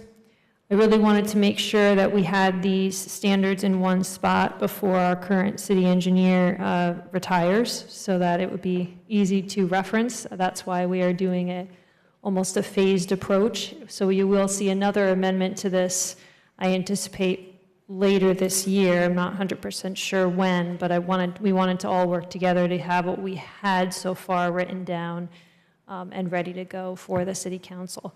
Major pieces of this amendment include pump station details and requirements, street lighting requirements for municipal projects, municipal projects meaning developments that have city streets designed to public city street standards, traffic signal standards, And then from the planning department, we have a list of standard conditions of approval and requirements, and we've worked with other departments from Public Works and Water Resource to update forms for compliance purposes, so everything's in one document. Moving forward, we're going to bring this to Planning Board on August 12th for a public hearing. We'll be asking them for a recommendation to the City Council, and in the meantime, we'll be asking for this to be scheduled as a first reading with City Council. They certainly expect some amendments along the way. You'll see the as-built requirements section is blank, so we'll be sure to fill that in before we come back to you. Thank you. Okay, great, thank you. Any questions or comments for Director Prescott? Councilor Hatch? Thank you, Mayor. Just a couple of comments, a lot of technical stuff in here and a technical standards, so I have no idea what half the stuff is, but I trust our staff that it's a great document. It's a lot of good stuff in there. Just a couple of points I just wanted to make as I read through this. Let's start with the stormwater management plan, particularly management plans that are proprietary to the landowner. We had a fairly large development come before the planning board that was not approved, but it was a private stormwater system that, at least from my observation, was quite complicated, required, I think, semi-annual, inspections and upkeep. And so my only concern in that type of situation is, we got a lot of really clear requirements, but I don't see any remedies in the event that nothing is done. We don't appear to have at least any financial recourse. I can only imagine that if a private stormwater system failed and the people who were in the project, the first department they're going to call Public Works, and you're going to have to tell them that, well, it's been our responsibility to monitor, but if it fails, who's going to pay for it? And so my point is addressing that potential situation and creating some remedies of default. And the first thing that comes to mind is a posting of a performance bond that's, I don't know if perpetual is a good word, but financial recourse for the city to be able to secure funding to make a repair that really isn't our responsibility. And I don't see that in here, and maybe it is, and I missed it, but I think that's... Could you provide the page number? Yeah, well, I'm just looking at the general... Or where does it, yeah, yeah, for Councilor and... Yeah, 3.2, Post-Construction Stormwater Management Plan, Section 3. It's on page 37, which I believe is 38 in our packet. It runs for 3 pages. I have no issues with the content of the section. I'm just concerned about remedies, financial remedies in the event of default. And this is a common theme I have, so people are probably getting tired of hearing it. But I only relate to this from my own personal professional experience with commercial lending, is you have to have rules, and then you have to have, well, what happens if people don't follow the rules, and what is the recourse? And in this case, I think the risk is the funding mechanism. So in the project that I mentioned, it was destined to be a condo association, so the HOA, I think we could have required some sort of bonding to be in place, and maybe needs to be reviewed on a regularly scheduled basis by city staff and engineers, because the cost of repair theoretically is going to increase over time. So it's a very general observation. I don't have a specific answer for you, other than that seems to be missing from the document. And maybe there's other areas of our ordinances that that take care of that for us. And then the only other thing I had was relative to section, it's the one with the, must have blown my head here. Hang on a second. Bear with me. Yeah, traffic signals, Article 8, which is page 73 in the document, but I think it's 74 in our PDF. And the references are to traffic signal equipment, but I don't see any references to other types of traffic signage. And my only thought is that if we broaden the definition, then we might be able to create some standards for the installation of a stop sign that preferably would be solar-driven lit, because we're trying to improve public safety, pedestrian safety, bicycle safety. I regret to inform you, I just got hit last week by a vehicle that literally blew right through a stop sign when I had the right of way. So no injuries, but it's just absolutely astounding at the poor traffic habits we have. And this is in my own neighborhood, right, in my own street.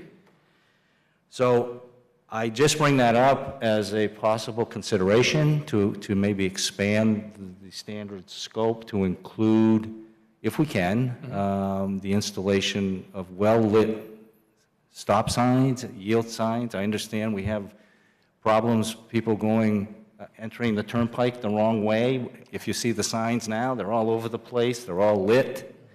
I think it's all testimony to some really bad drivers out there who really don't care. So I just mentioned that as a possible expansion of that particular section. And I think that was it. And it is it, so thank you. Great, thank you. Anyone else?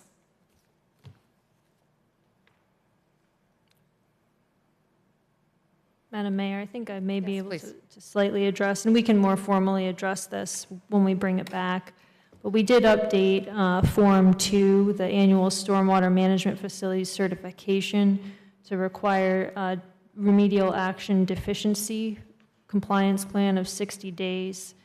And then beyond 60 days, it would go to code enforcement and then to the municipal officers for enforcement remediation.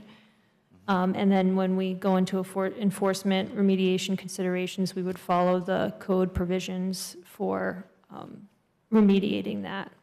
As far as fines, would follow the ordinance sections, but we can more formally address any of that. And then as far as traffic signals and signage, that's a great comment. We will bring it back, and I just reference that maybe it goes into one of the reserved chapters, because we are working on some more traffic safety related items in those reserved categories, but for the reasons I mentioned earlier, we figured we should bring this forward now. Perfectly acceptable. I appreciate you paying attention to my comments.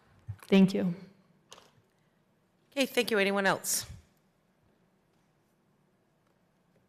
Okay, not seeing anyone. Thank you so much.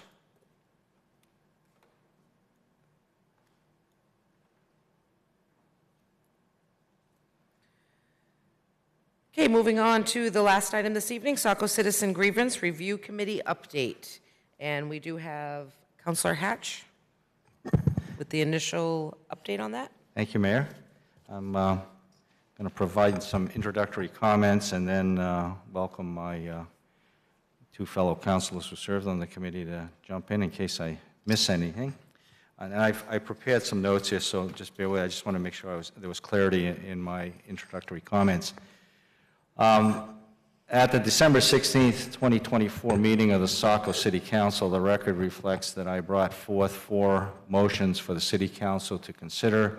And motion 3 was, be it ordered that the City Council authorize the creation of a mayor's ad hoc committee for the purpose of reviewing and evaluating the grievance petition dated August 11th, 2023, and acknowledged by the City Council on September 26, 2023, and the citizens' grievance petition December 2024 follow-up, acknowledged by the City Council on December 16th, 2024.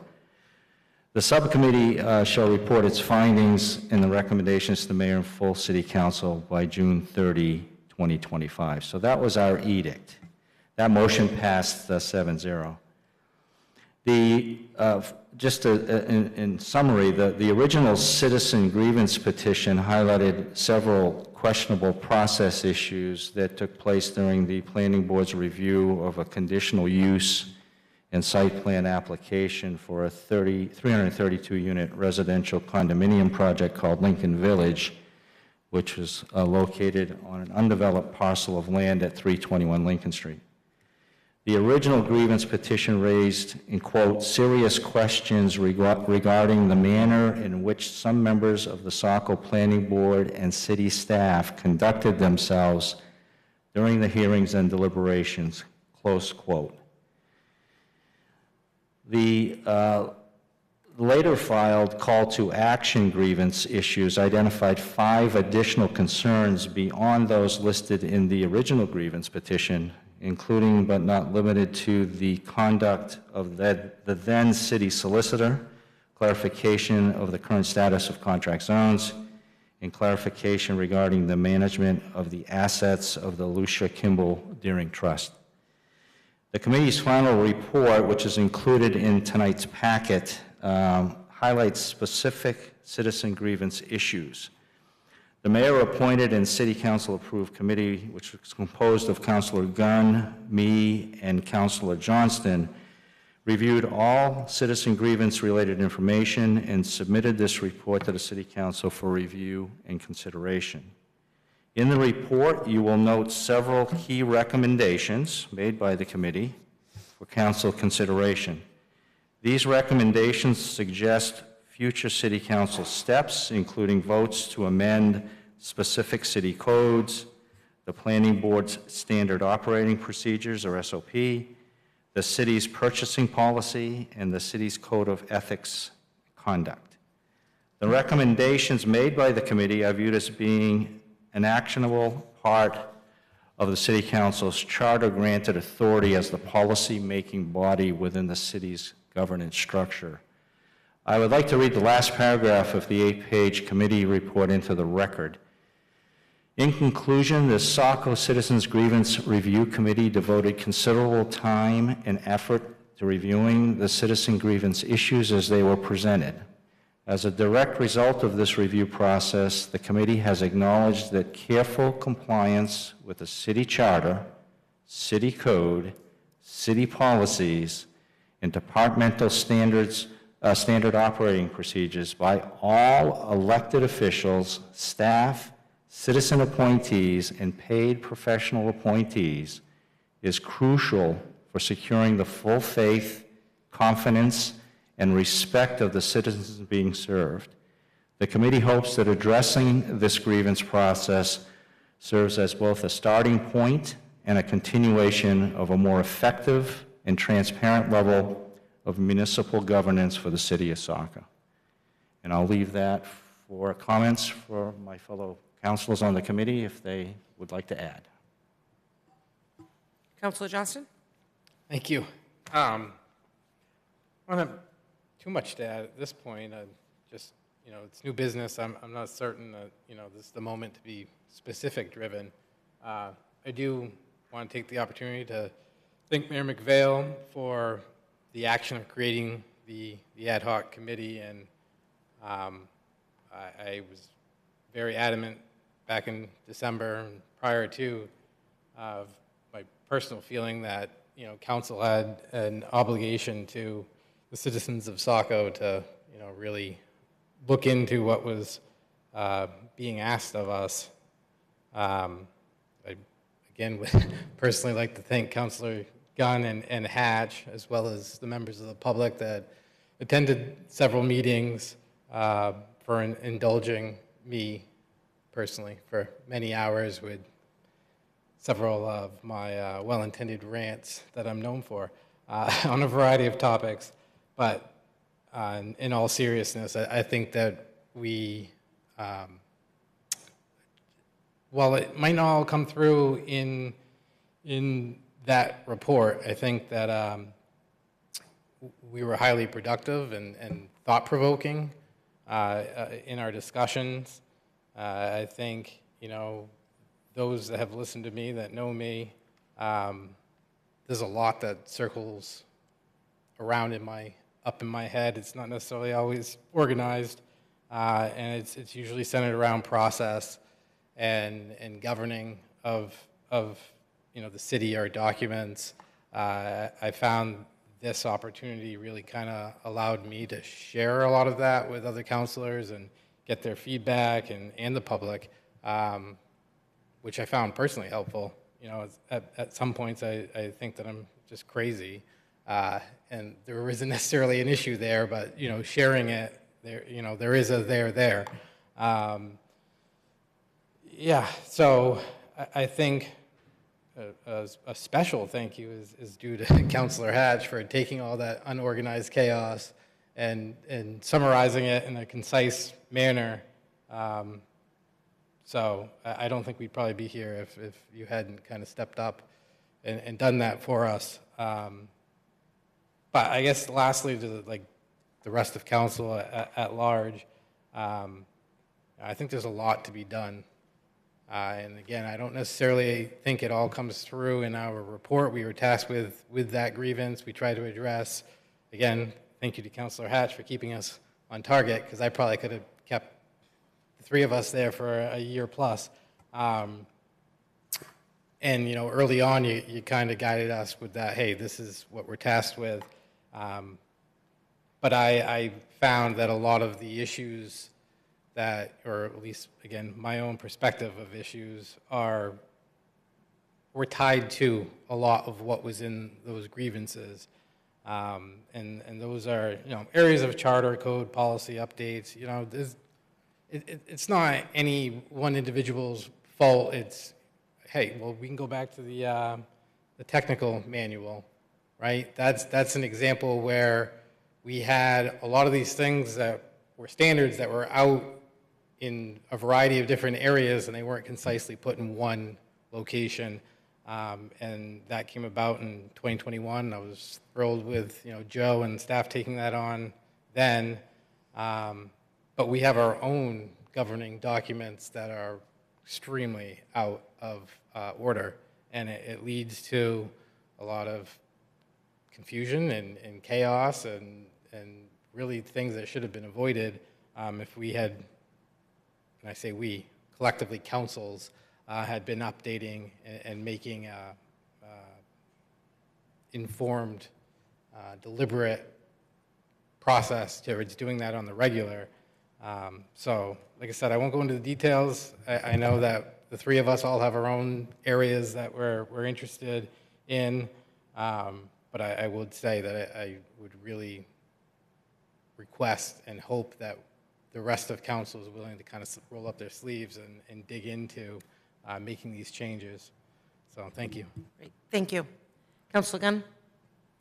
Thank you, Madam Mayor. I do want to thank my fellow, I guess now former subcommittee members for the time that we took and the consideration that we had for each other's viewpoints. This was a very collaborative process from three very different perspectives and historical knowledge when it comes to things that work in the city and things that don't work. And I was going to say the grievance and the calls to action was a sort of, you know, it was what we were tasked with, and we did sort of stay on track to specifically address those points, because, like I mentioned in December, I was very cognizant that it's very unusual to have a subcommittee in the city of Saco. We act as a committee as a whole.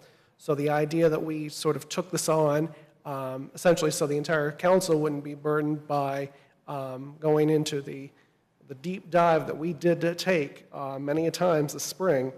I want to thank the rest of the council for approving the mayor's creation of the subcommittee, though, because, I mean, it took you all out of the process. And if this wasn't such an unusual situation, I probably would not have been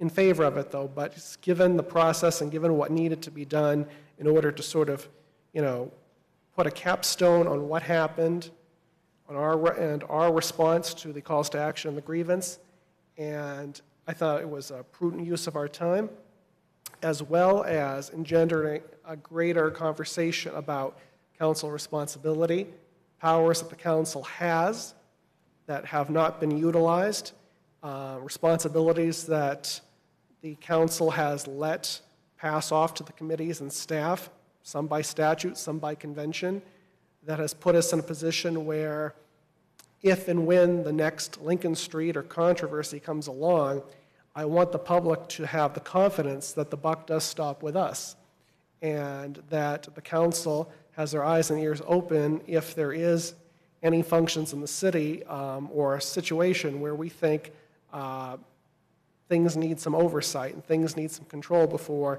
they spin out of control and you have a situation where it no longer becomes the actual subject itself, in this case of unwanted development, but becomes the personalities involved. And that at that point, that's where you start going down a rabbit hole that no matter what you do for recommendations, you can't get out of. So I think we were very proactive in approaching the actual issues at hand, but at the same time, having those general longer conversations about what that means in the future for better governance, better structure of governance.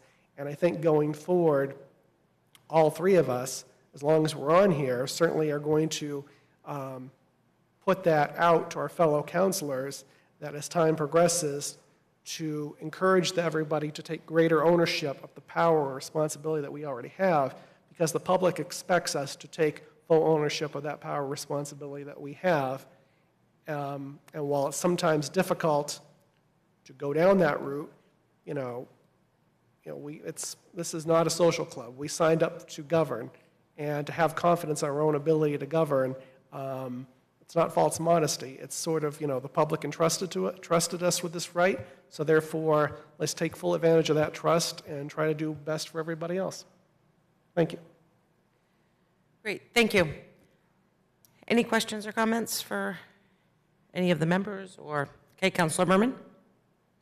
Yeah, thank you, Madam Mayor. And I know this is new business, and so there's no votes tonight, but I wanted to share some initial thoughts upon reading the reports and kind of revisiting some of this, if my fellow councilors will humor me.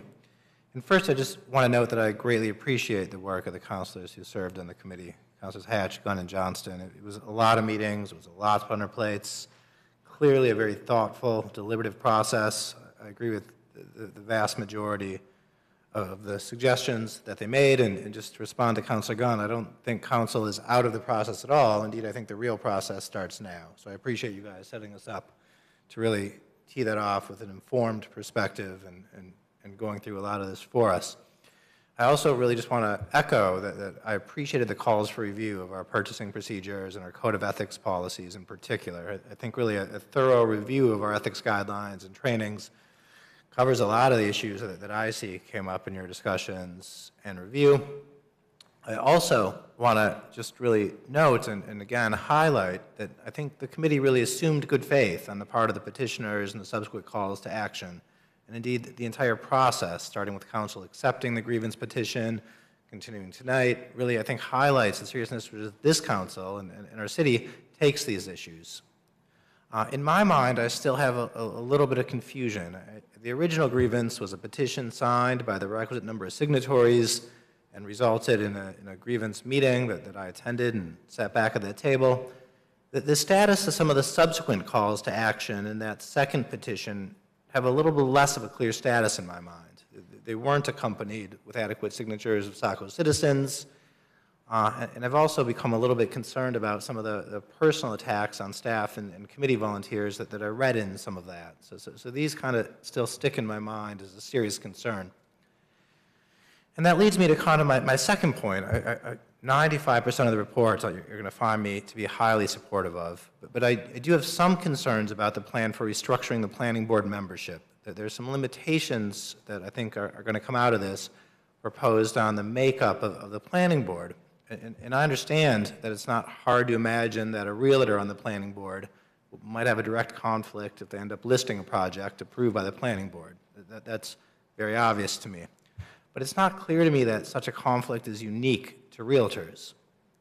Anyone in engineering, construction, or the trades might also directly financially benefit from an approved project. The bankers who finance the project or do mortgages for the buyers might benefit from a project. Insurance agents might benefit from development in Saco. I think the number of professionals who can directly benefit from approved projects is just grows. And so it's not clear to me why we're singling out realtors and lawyers, except that those came up as part of those calls for action and petitions, and some of that I worry was coupled with some personal bias. There's also, of course, people who might inherently suffer from an approved project, right? Landlords who currently benefit from low supply and high demand might fear competition. Business owners might fear competition from new projects. You hear stories in the streets about that occurring in the past here in Saco. And I just become concerned about who we allow and don't allow on the planning board, right? Similarly, abutters, right, have an inherent bias. And here we're trying to elevate the status of the public and abutters, which I approve of. But I just think that we have to really be cautious of how we interpret these biases. And remember that it's our ordinances that should faithfully guide the decision-making of the planning board, and we should clearly, through our ethics and procedures, right, ensure that that's what's guiding it and not individual biases. What I do really favor is that call to work on the ethical guidelines to help us minimize direct biases and conflicts. I also remind us that council ultimately appoints the members. If we don't feel that a particular person, based on their profession, based on their background, based on their experience, based on their expertise, can adequately serve without bias, we shouldn't approve them. If we feel there are too many members of a particular profession on the planning board and thus it doesn't have the requisite distribution of expertise, we shouldn't approve them. We can oversee this, we can deal with this, but really we should be appointing people that we trust to make ethical and capable decisions to the planning board, and that's ultimately our responsibility. And if we haven't done that in the past, certainly we should start now, but I'm a little skeptical of the need to limit future council's ability to make those appointments by laying out prohibitions. That being said, I know there'll be further discussion. I just wanted to get those concerns on the table so people knew where I stood as we enter those phases. And I find that the vast majority of the report really things I can support and really well reasoned. Thank you. Anyone else? Councilor Hewitt? First, I want to thank the citizens that got involved in the grievance. It takes a lot of time and effort to do that, and they put their voices and their opinions out there, and I respect them for getting involved in democracy. So first, thank you for that. Thank you to my fellow councilors that served on the board. But I do share Councilor Berman's concern with signaling out certain professions. Like in page 4 of 71, first I'll state I am a real estate agent and hold a license. You mentioned a broker's license. There's different types of licenses in Maine. You could be a sales associate, you can be an associate broker. So do you just not want brokers or just anyone involved in real estate? Also, when they talk about no more than one member in real estate, construction, or development, you could be eliminating some retired people that aren't actively working in the professions right now that could bring a lot of knowledge. My husband served on planning board in a nearby city. He was an architect in Boston. He did not do work in Maine. He did not benefit from it. But his ability to read the plans and see details that other people may have missed brought value to the community. So you don't want to miss people who have something to give you. And as it is, it's really hard to fill some of these committees and ask people for that kind of time. So those are things I'd like to have you consider, and also to consider, as Councilor Berman said, that we have mechanisms in place. People can recuse themselves. People can, if they feel another member of the board is inappropriate, they can call them out publicly and say, I don't think this is something you should be voting on. I think if we work together as a community and trust each other and work hard, we'll come out with good decisions. Thank you. Thank you. Before any other council, I would like to just point out and request to the committee that actually those first two are stricken because in the charter, it already does state that the planning board, there can be no more than one occupation of any planning, no matter what the occupation is. Article 7, 4-34 does state that we can't appoint more than one occupation. So it's kind of already addressed. This is just highlighting specific occupations. So the board can, committee can decide if you want to have that removed off, stating that the charter already kind of identifies it, or if you want to leave the identified occupations in there.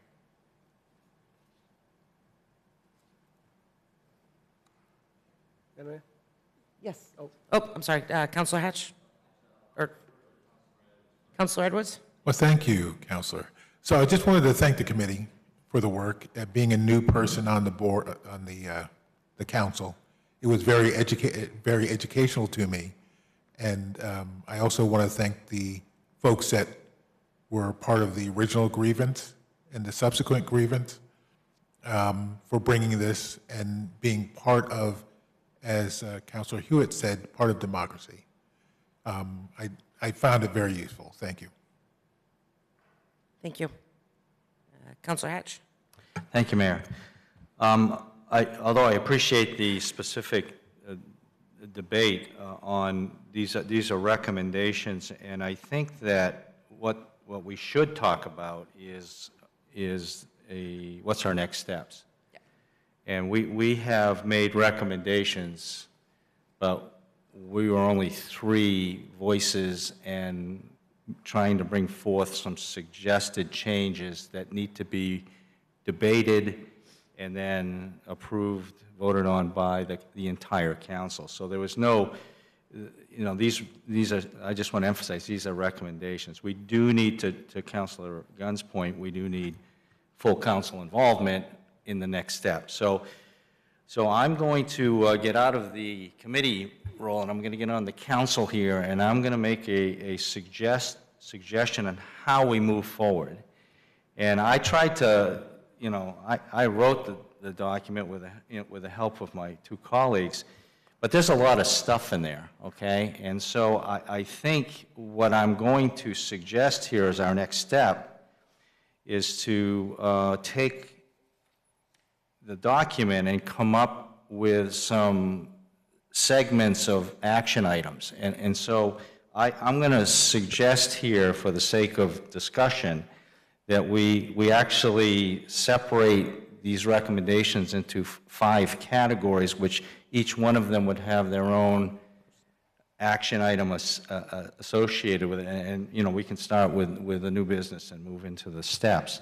So for the record, I'm going to suggest that the first theme for an action item would be the Chapter 4 Administrative Code Article 7, Section 4-34 Planning Board recommendations. And that, I think, would be the forum to debate, clarify what we already have, and then debate, because I think there's some counter-arguments to what was brought forth this evening, but we can save those for that appropriate action item.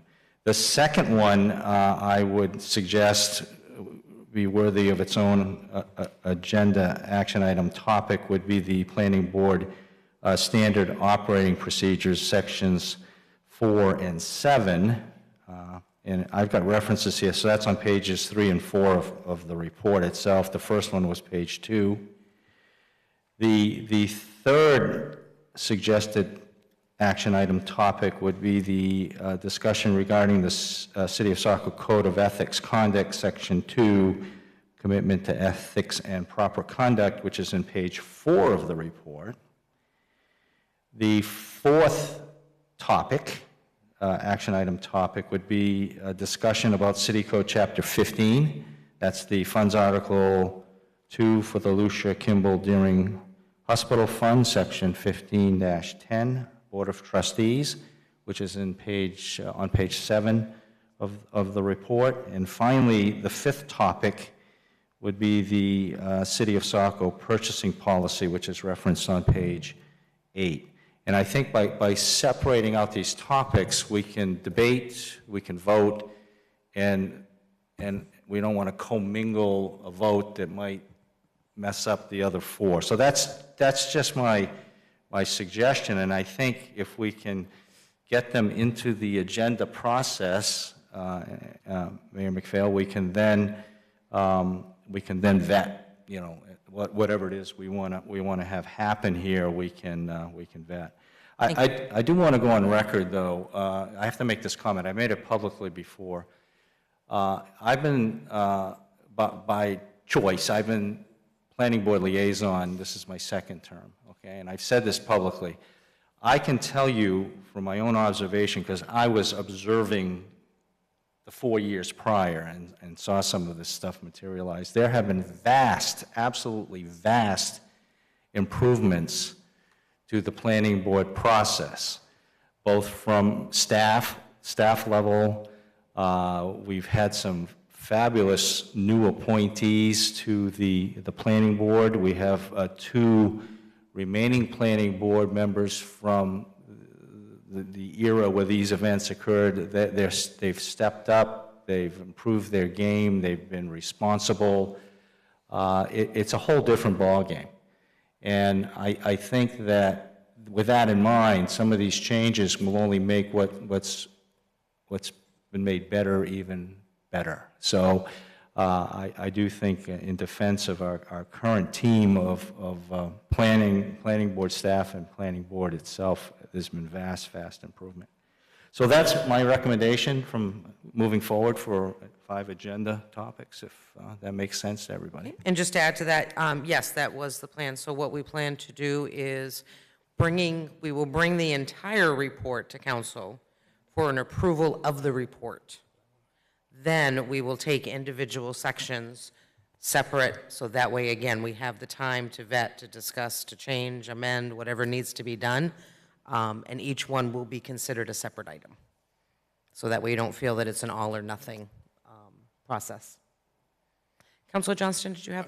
Yeah, no, that's kind of how I envision this at the committee level, and I'm happy to hear that we're going to adopt the recommendations as is, and then, like I said, I would support. Similar to what we did with the grievance process. Yeah, we're recognizing that we're closing this out, ending the ad hoc, and then take up the 5 individual topics and whatever else we might throw in there going forward.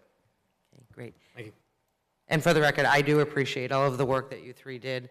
I know that in the beginning it was kind of difficult getting the schedule, but you guys did it, you worked it out, and worked with administration and Michelle for your times and agendas. And again, I just appreciate and very, very thorough report. Thank you. Okay, anyone else on that last item? Okay, moving on to item 14, that is the administrative update, and that is Director Prescott. Thank you. A few items here for you. The Saco Tannery Superfund site. The EPA is collecting groundwater, surface water, and soil samples as part of a remedial investigation.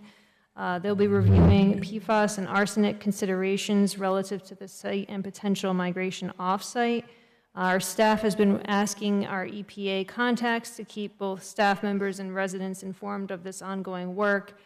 We do have information about this work on a fact sheet from the EPA on the city's website. We also provided information where residents can reach out to the key EPA contacts to learn more about this work.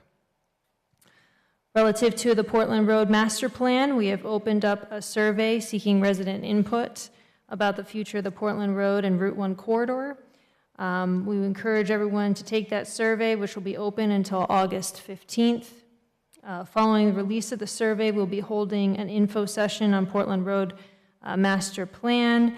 We will be holding actually our public workshop on the Housing Action Plan and Portland Road Master Plan on July 22nd. So we'll make sure to get a reminder out for that. road safety demonstration project relative to Saco Main Street. A lot of you, I'm sure, have already driven over this, so you're well aware about it, but it is here in the administrative report.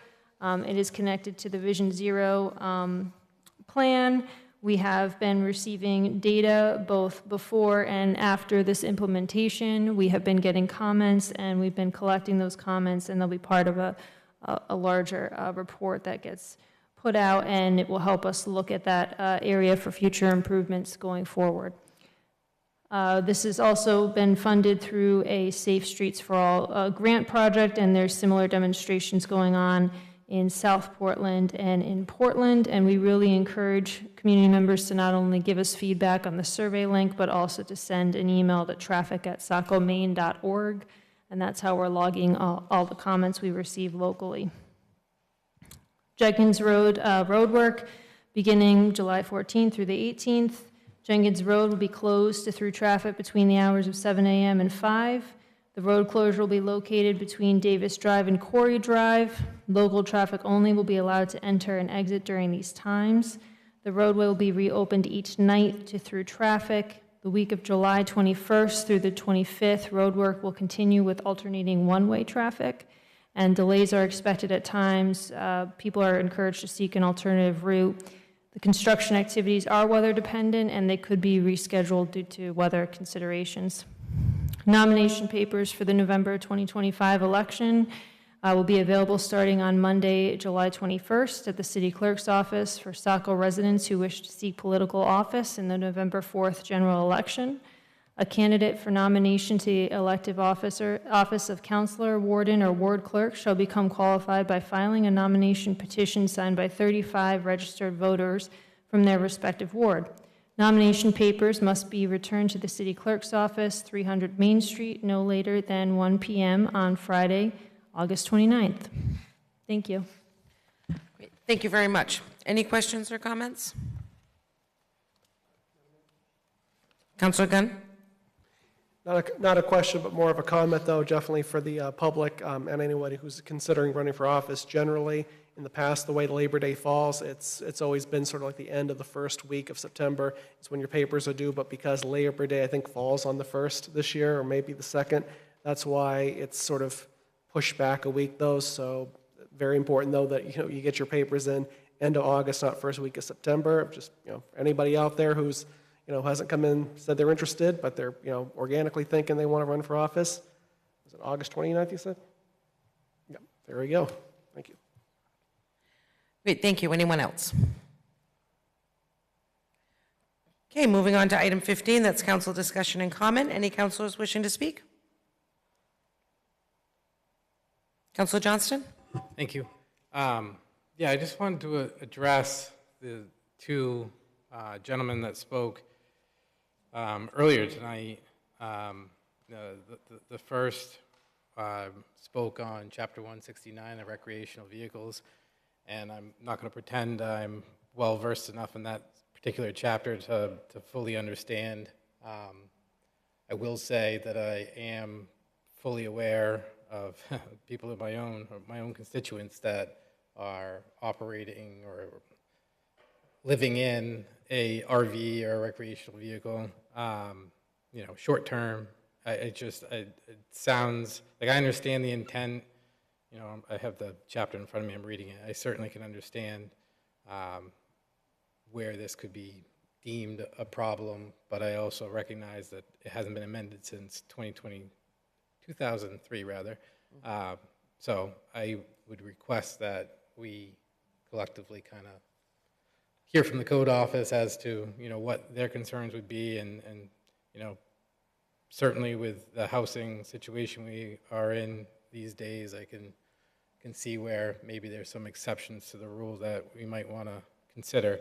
And then additionally, the gentleman that spoke on the issue of plowing, it's nice to put a face to the complaint that I've heard for many years, at least on the Ross Road, and I fully understand that specific complaint in that specific area, but I, at the same time will say that complaint I can, apply throughout areas of Saco, and they're all, certainly valid.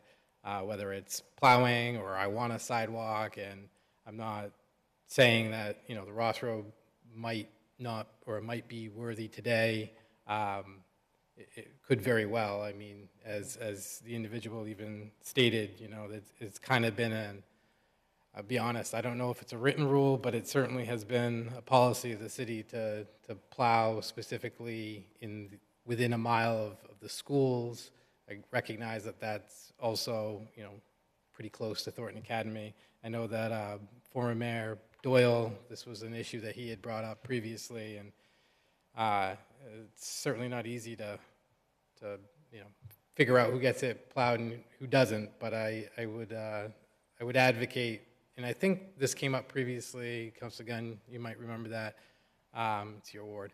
That we had spoken to, you know, council looking to address where we plow, where we are today, present day, 2025, and the potential for expanding that, and also recognizing that, you know, these are the challenges of a growing municipality when it comes to lack of, I mean, you guys all hear me about, I will honestly say I don't think the downtown sidewalks get plowed the way they should be, considering how many people use them. But long-winded, short story, or, you know, what I'm really saying is I would welcome the opportunity before winter to at least have a workshop or you know, informational session to council as to where we plow and, you know, any potential changes. So, just Councilor Johnson, would you like that something that's brought to council, or should that go through traffic safety? Well, I mean, Or would you like I that do like how we're mirroring things lately. Yeah. But yeah, I mean, obviously the DPW really needs to kind of put the information and data together for us.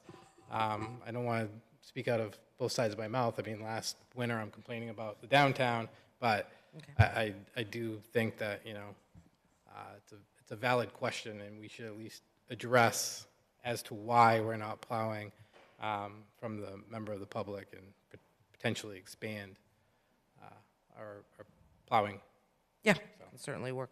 Put that on.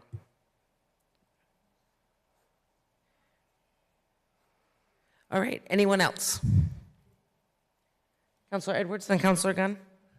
Yes, I would also like to request that we have information regarding that particular ordinance regarding RVs, because there is an exception for, you know, you can get a waiver if you have home construction. So I don't know as if it's something that can be extended to 2025 and needing to stay, but I just want to let you know that, and I want to let the gentleman who spoke, he's not here now, but he's in my ward, that we will be looking into this. Thank you. Councilor Gunn? Thank you, Madam Mayor. Yes, the second gentleman who was discussing the plowing issue, I made sure that he came here tonight, though, because I know that he'd been talking to many principals throughout the community. We had a very long phone conversation last week about this issue.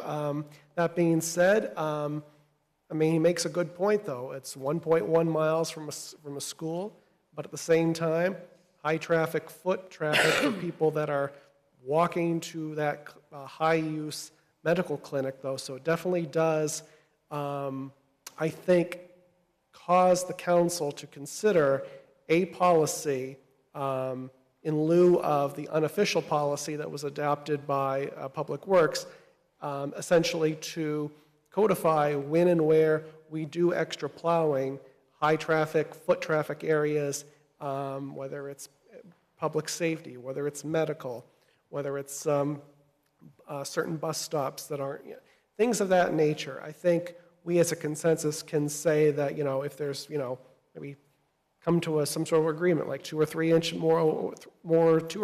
of snow, we give it a once over, just to give these people a little bit more of a safety, I think would be more proactive rather than waiting for somebody to fall and then have to deal with the consequences.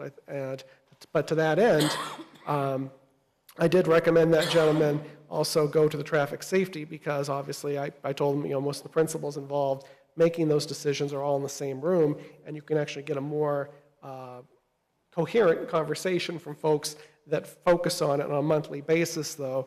But at the same time, getting that input from the traffic safety first, then bring it back to council, I think is going to get us some good policy before it gets cold, though. We don't have to worry about it, analysis paralysis, basically. In fact, one of the reasons I was able to get the gentleman to come out tonight, though, was because the reason he contacted me now was because, to the point, why bring this up in November when our policies are already in place? So he figured do it in the middle of the summertime. So I thank the gentleman for actually being proactive about it, though, because it just shows you, it respects the fact that nothing at council ever happens quickly. I think the quickest thing we ever did was a dog release ordinance, but it still took 4 months. So truth be told, and you know me, working customer service, so if there's one person with a complaint, usually that means there's 10 people behind them that haven't, decided to come up and say anything.